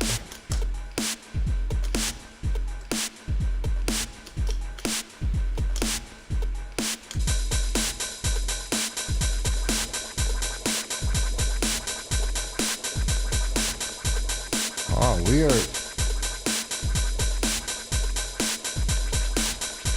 Playing with a filter.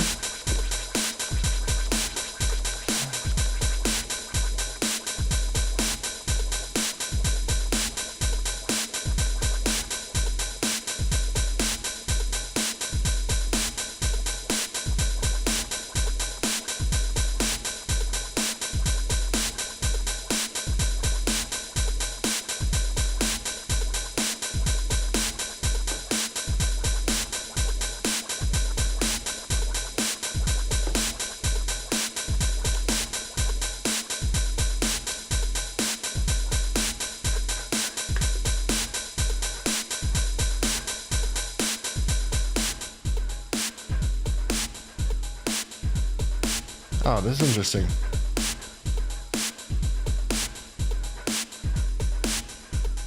So this is just the wet signal.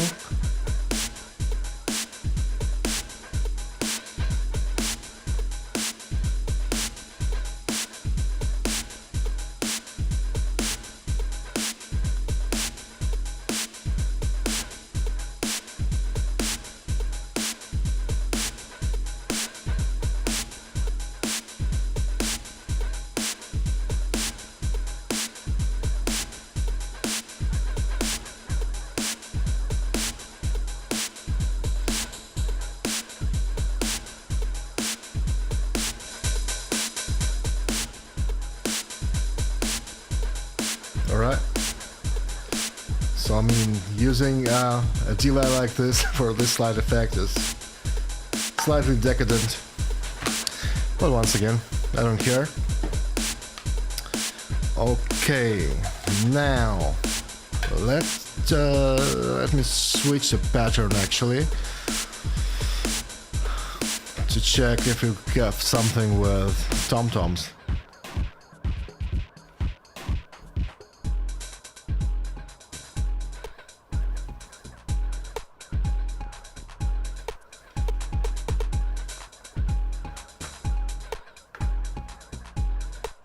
Right. Something with more toms in them.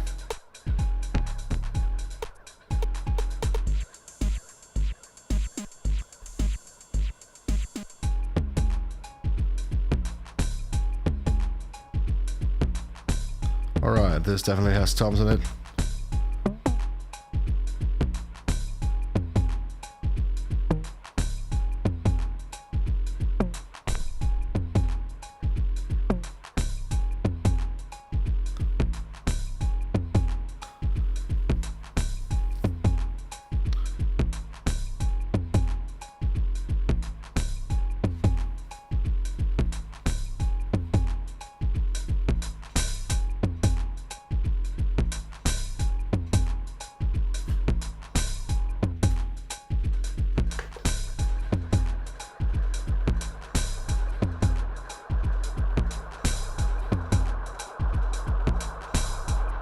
Oh no, there's too much feedback for the...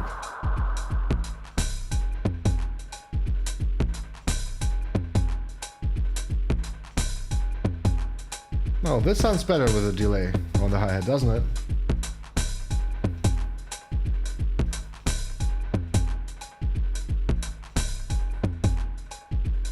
Like a subtle... but it's nice, isn't it? Okay, now the tom-toms. And I think we have single outputs for any of them. Yeah. And obviously this is getting problematic. So I will use them with the reverb. And it has a stereo input, so I can use at least the two of them. But I need to solo and find out which is playing and which is not. Oh. Of course, all three of them are playing. That doesn't matter. I will compensate for this and just maybe go ahead and then add the reverb then in the DAW. But for now, let's connect those two guys to the single outputs. Right, here we go. And connect the inputs to the big sky here. So maybe I can just put the older first pedals up front. Oh my god, it's getting messy here. Alright. Some chaos is good. Alright, now here we go. This is another Strymon pedal, a big sky. Probably my favorite reverb pedal of all time. Not just for guitars, but especially for keyboards as well. It's a stellar piece of engineering, if you ask me. Right, now left in and right in. Great. Now I need some power as well. Yeah, here's the power. Okay, now I just need two cables and hook them up with my either RME or the Focusrite.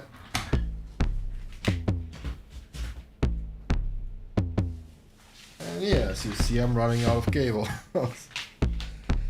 Okay, I've got one more here and two more on my Savage FX loop. I've gotta cannibalize it for this experiment here.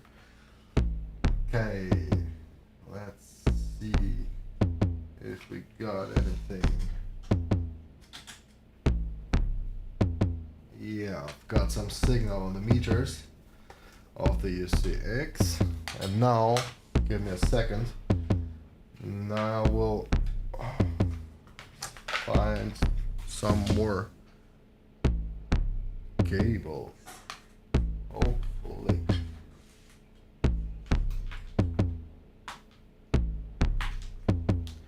Are these guys long enough? Yeah, it should work. Okay, maybe we're not that lost as I thought at the beginning. Okay. Let me check if I have my signal on the UCX.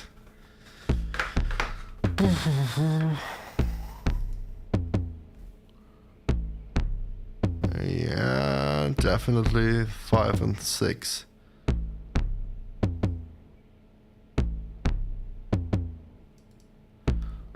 There is some input. Alright. Now we are adding in Cubase. And I'll again show you this. I'll create another audio channel. Where are you going? Here we go. So, but this time it should be analog 5, and it's, I guess, the high tom. We'll see about that.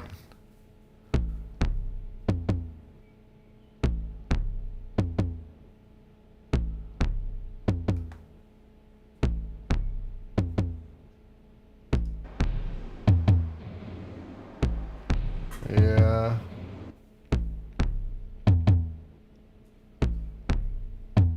Okay, so we got one tom, and let's duplicate this one and just adjust the routing to the mono 6.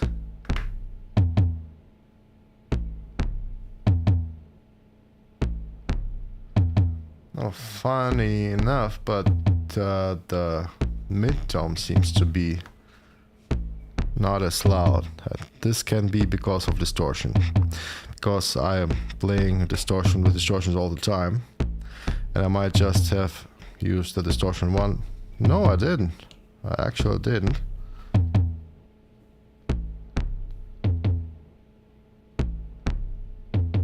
Okay, this is the high tone.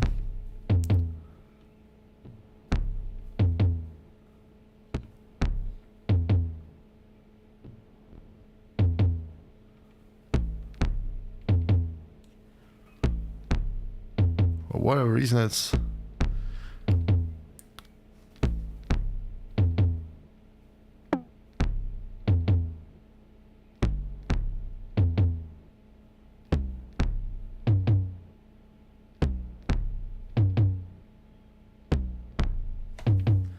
okay. Now we're having some noise issues. That is probably because of the Strymon pedal,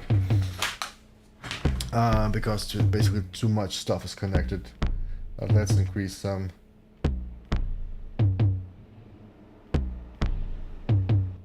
That's a shimmer. Let's take a plate.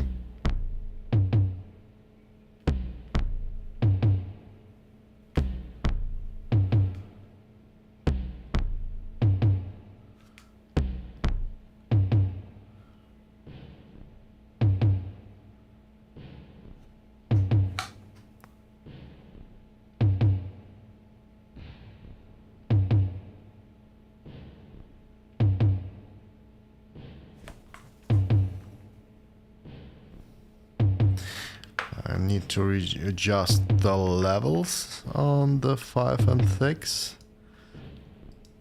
Most likely the issue is there.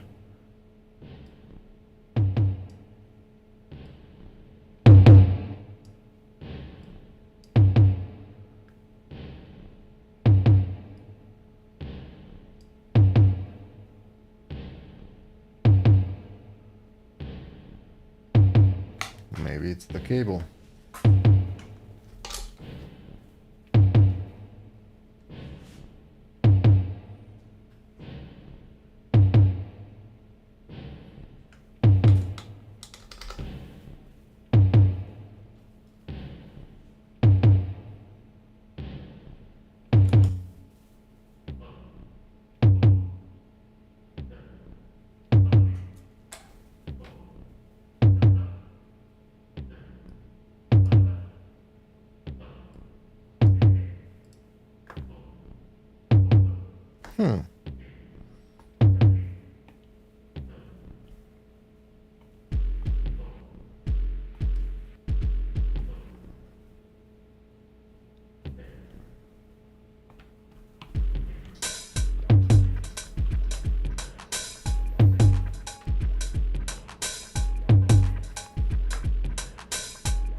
the reverb on the toms. Get the camera back.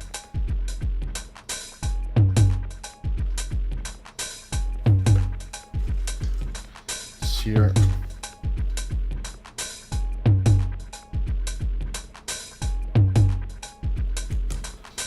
Just sweep through some presets.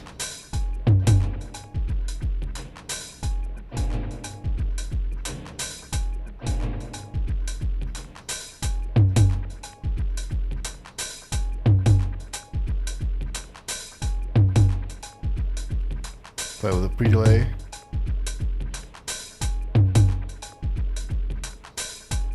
Decay.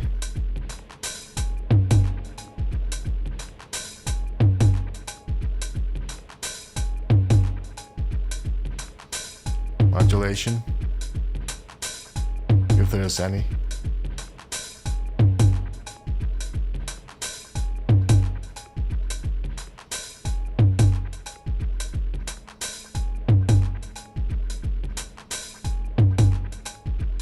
Tone.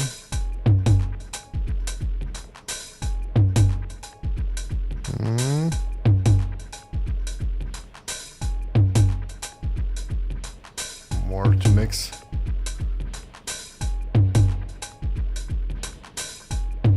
And now come very wet. And then mix in the original signal.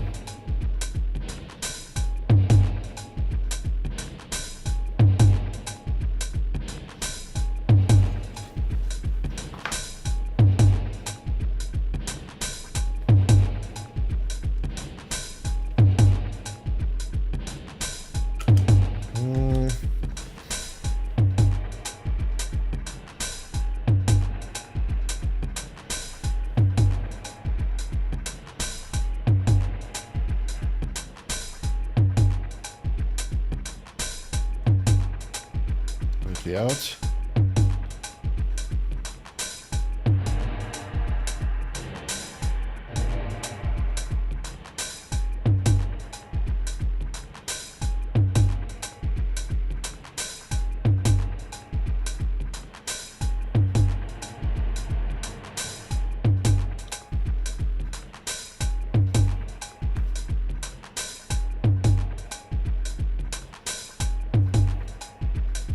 Right.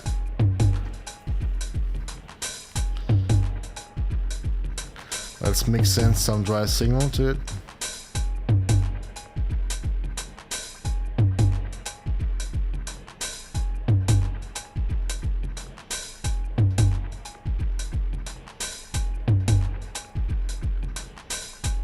Reduce the mix, or no, let's increase the mix.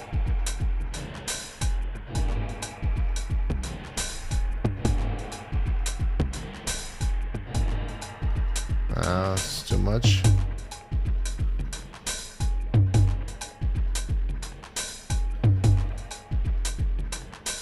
One thing that kind of is weird for me is that the mid-tom seems to have a lesser output. It's quieter on the input as well.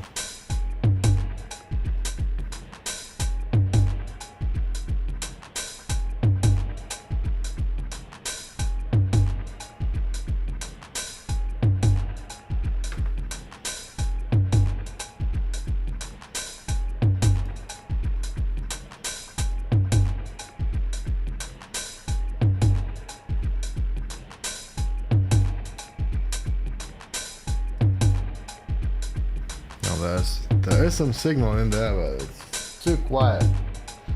Maybe it's the cable.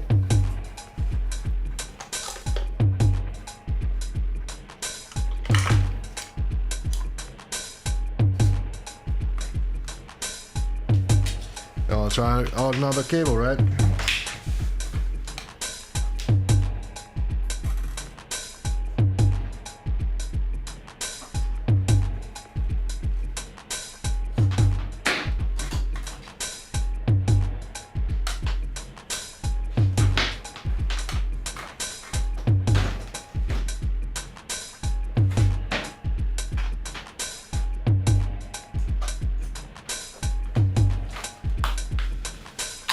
Alright, so I'm starting to run out of cables, but I still have some here.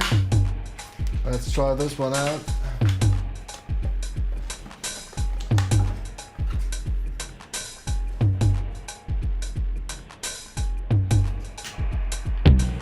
Oh yeah. Definitely more.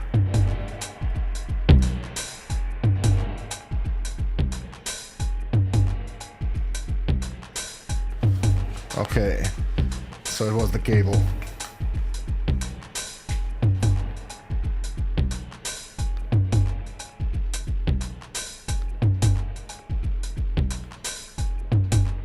Playing a little bit with the reverb settings.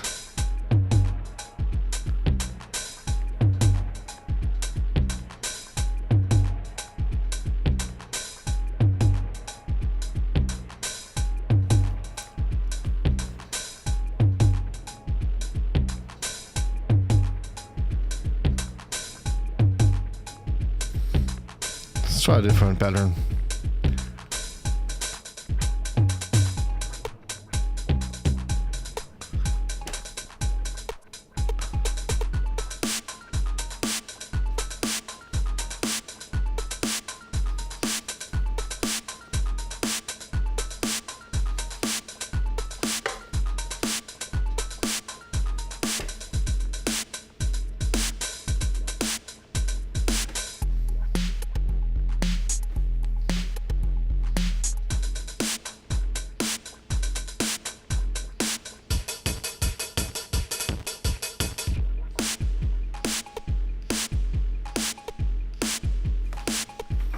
All right.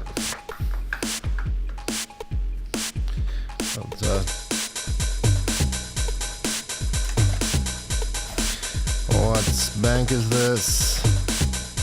Interesting.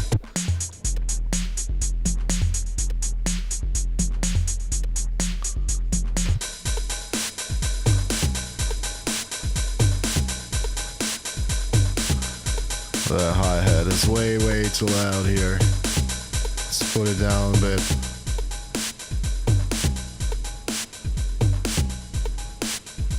Okay. Cool. So guys, any questions? Because I'm slowly suggesting to move over to the Q&A section. And yeah, I think it's just the 5 of you guys, but if you got any questions, I will be happy to answer them.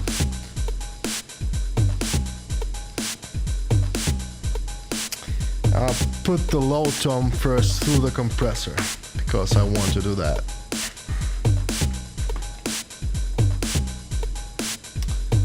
So this one is, I already showed, it's from Harley Benton. It's this guy called the Dyna compressor.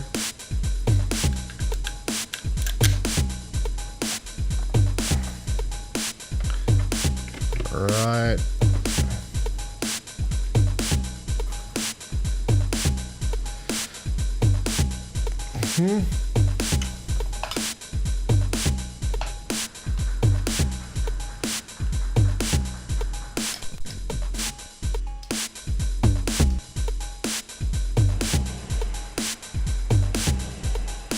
There's some random artifacts happening all the way, and I like it. Okay.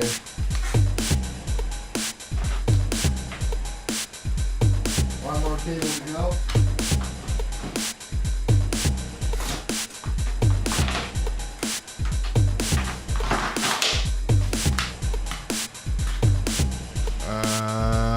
Yeah.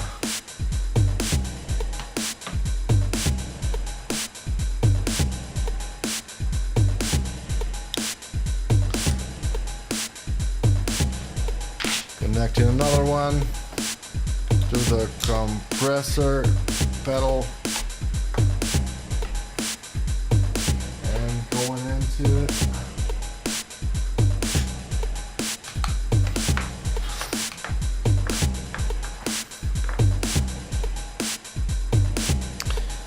Let's duplicate this again and now select the next channel on the UCX.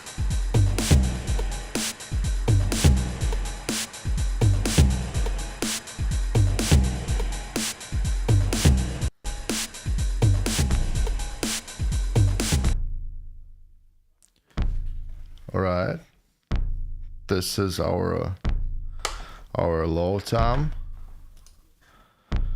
and I have to check the gain.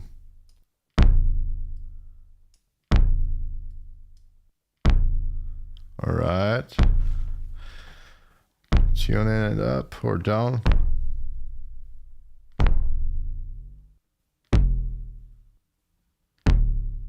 Okay, and what about distortion?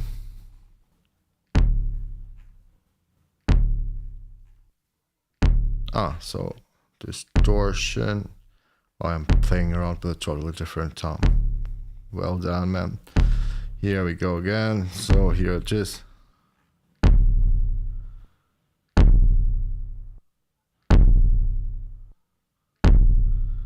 Okay, let's unsolo this.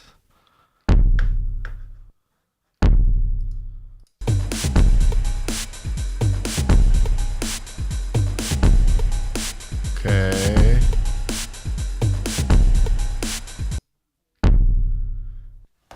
Maybe less distortion will do it a better service. And now let's engage the compressor.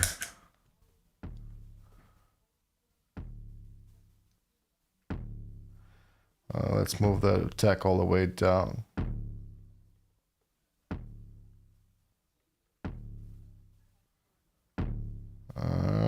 Okay, this is the slowest attack.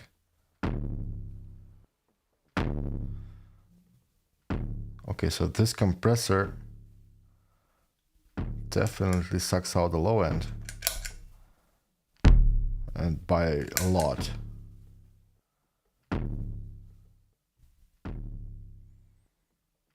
That's not cool.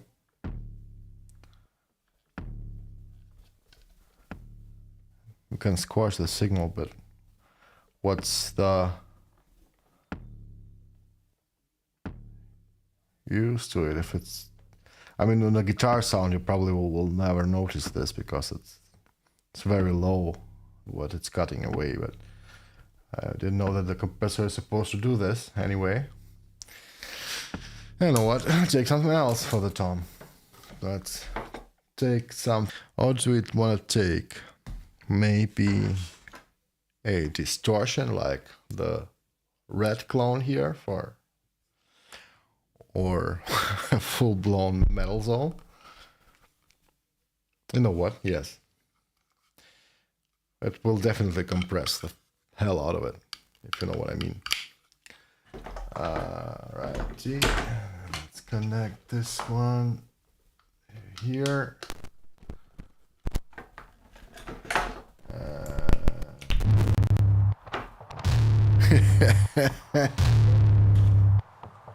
Metal zone, man.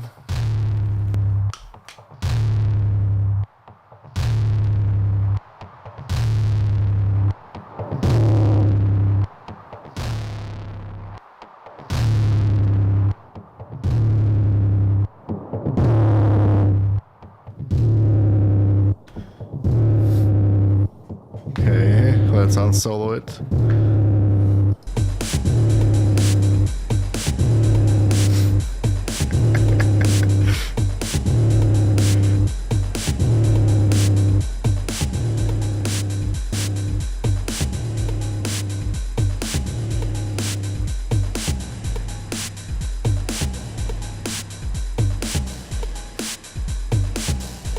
Okay, now I'm playing around with the metal zone, and this is the low. Let's reduce the distortion for now. Now we can also select something like 500 Hertz or something and remove this.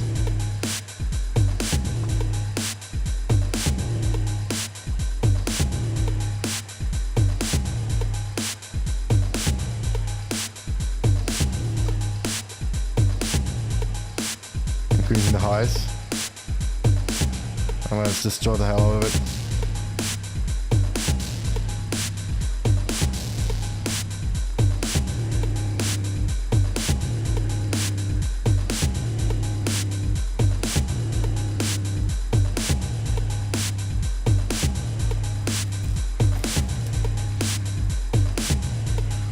Oh, this is one interesting effect.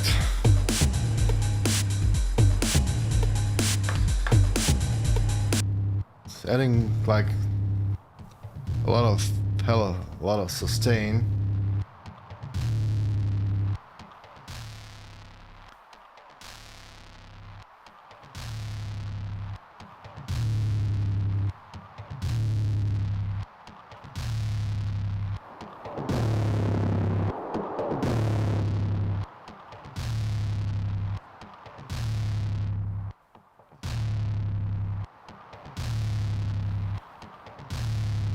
More low end.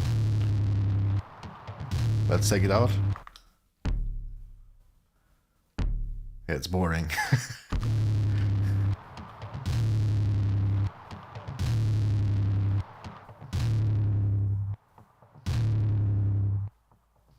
Less distortion. Minimal distortion. Max. Yeah, let's listen to it in context.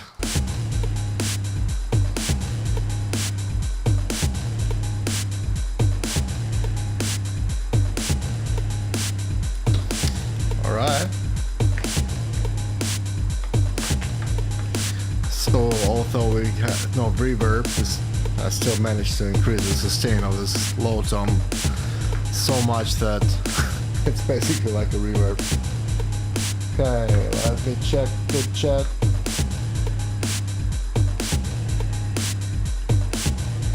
Okay, no questions until now. Fine with that. Alright, cool. Now I could go on and even connect more pedals, but I think we all got the idea. So what I'm doing now is just maybe try and slightly look at the master channel and, you know, glue it a bit together. Let me show you the Cubase screen again. So let's scroll to our stereo and put the limiter all the way down. Oh, I think I threw out the limiter. Okay, let's just edit the stereo out. Okay. First, let's add a bass compressor.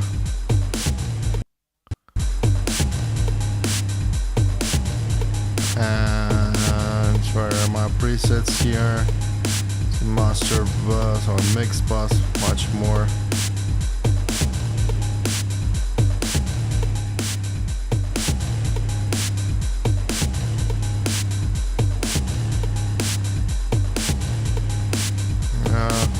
Too much.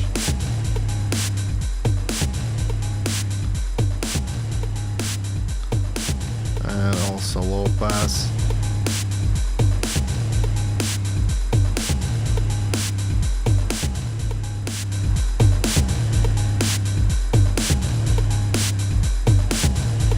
Yeah. Better.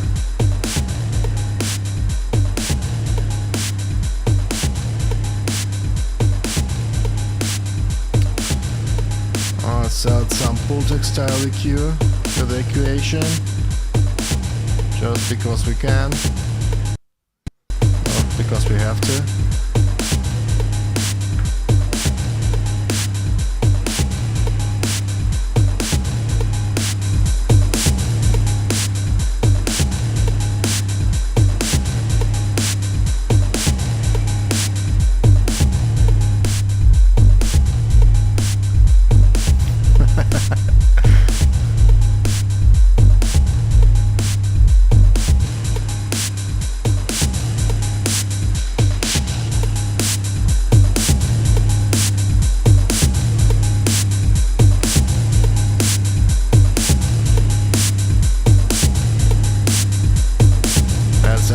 saturation.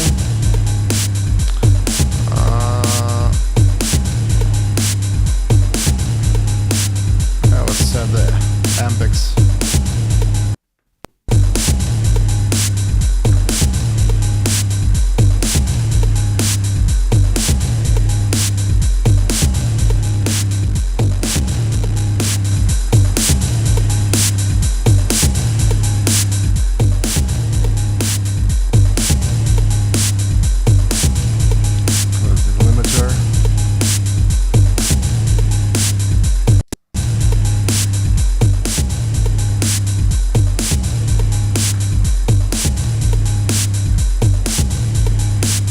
Bypass.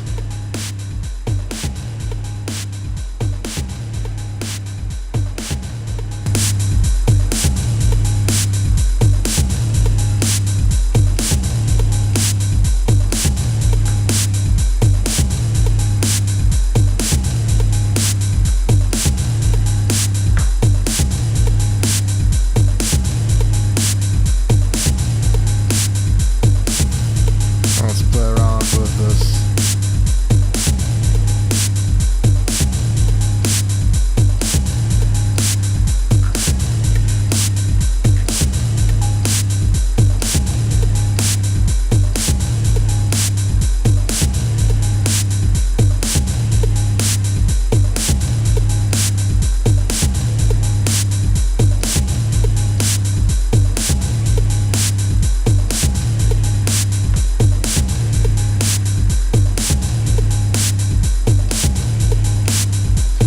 Okay, this drum is killing me. I thought it was a good idea first, but now it's just way too loud. Let's put it down.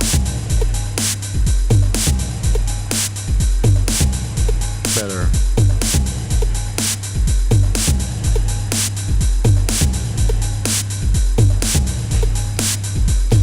Yeah.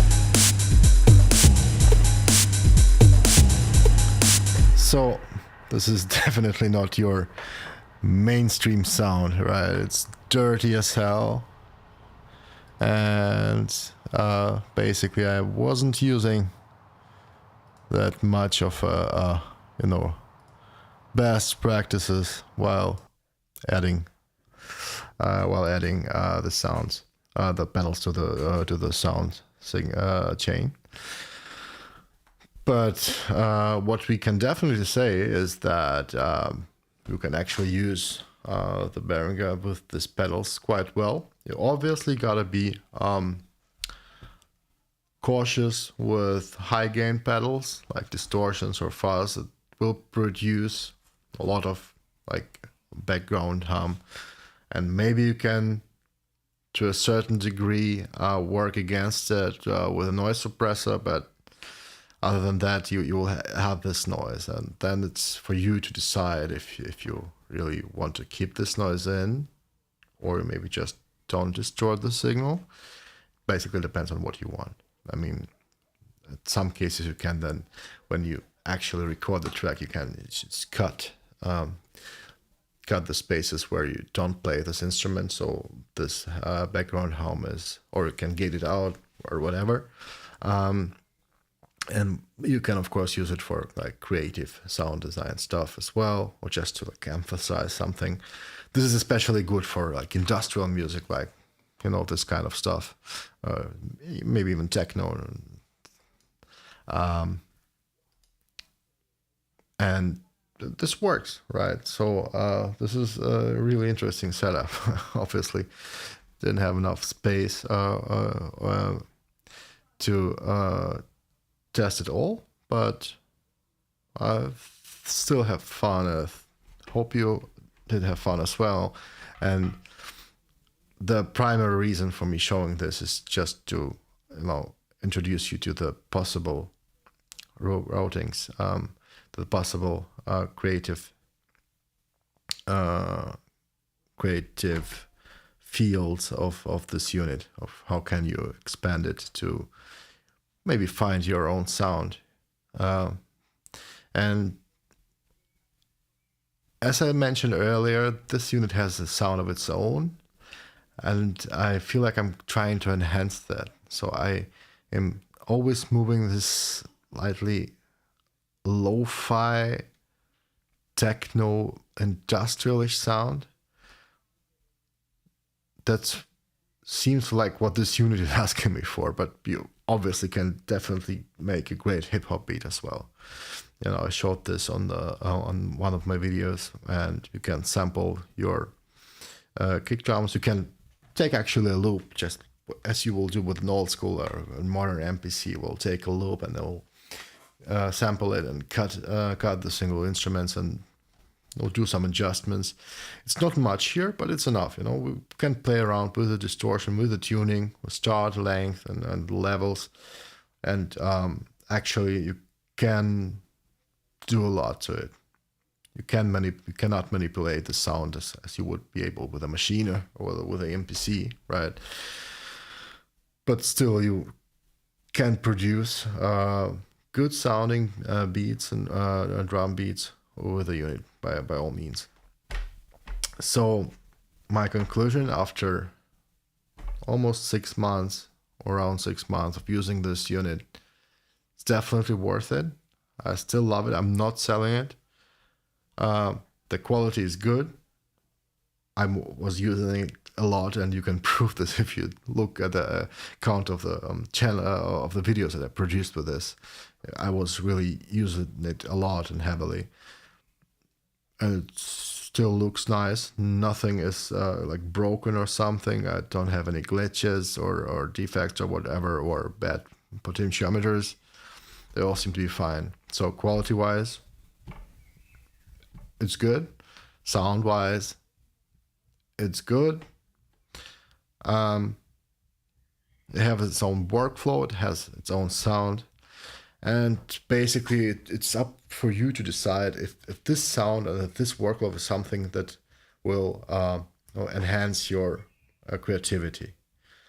For me, so it just paid off by the inspiration I've got from it and from all the tracks I produced with it. So it made me to produce tracks in a special way, in the way this workflow makes you produce the tracks. So you've got a lot of gear, and at least it's with me, I reckon that the more gear and instruments and guitars and synths I've got, the less productive I was, or plugins. Yeah, that's one topic for itself.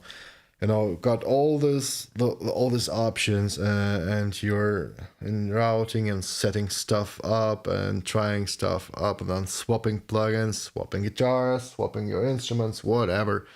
Yeah, and you then create less songs here, and this is counterproductive. And with this guy, I must say, I made a lot of tracks by now. So it worked for my creativity. It might work for yours. But you gotta check it out. Just order one. If you get one and you say it's not for you, then just send it back, right? But for now, it's I definitely can recommend this. All right, so time to wrap up. We're almost 2.5 hours online. So everybody, if there are no questions, I'll maybe stay online for a few minutes. So if anybody wants to ask something, you guys let me know, and I will answer. And if not, then I think I'll be wrapping up in about 4 minutes. So we got full 2.5 hours. Let's just let me play something for now. I'll drink something. All right.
Cheers.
Here's the ratchet.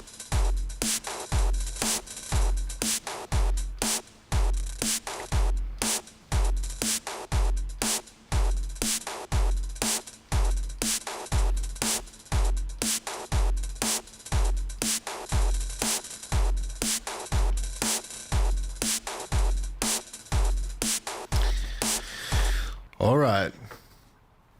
So since no more questions are coming in, I'm gonna wrap up. Thanks, guys and girls, for watching. Thanks for your questions. It was a lot of fun for me, and I hope it was fun for you as well. Yeah, so it's me, Eugene, and you're on Livewired.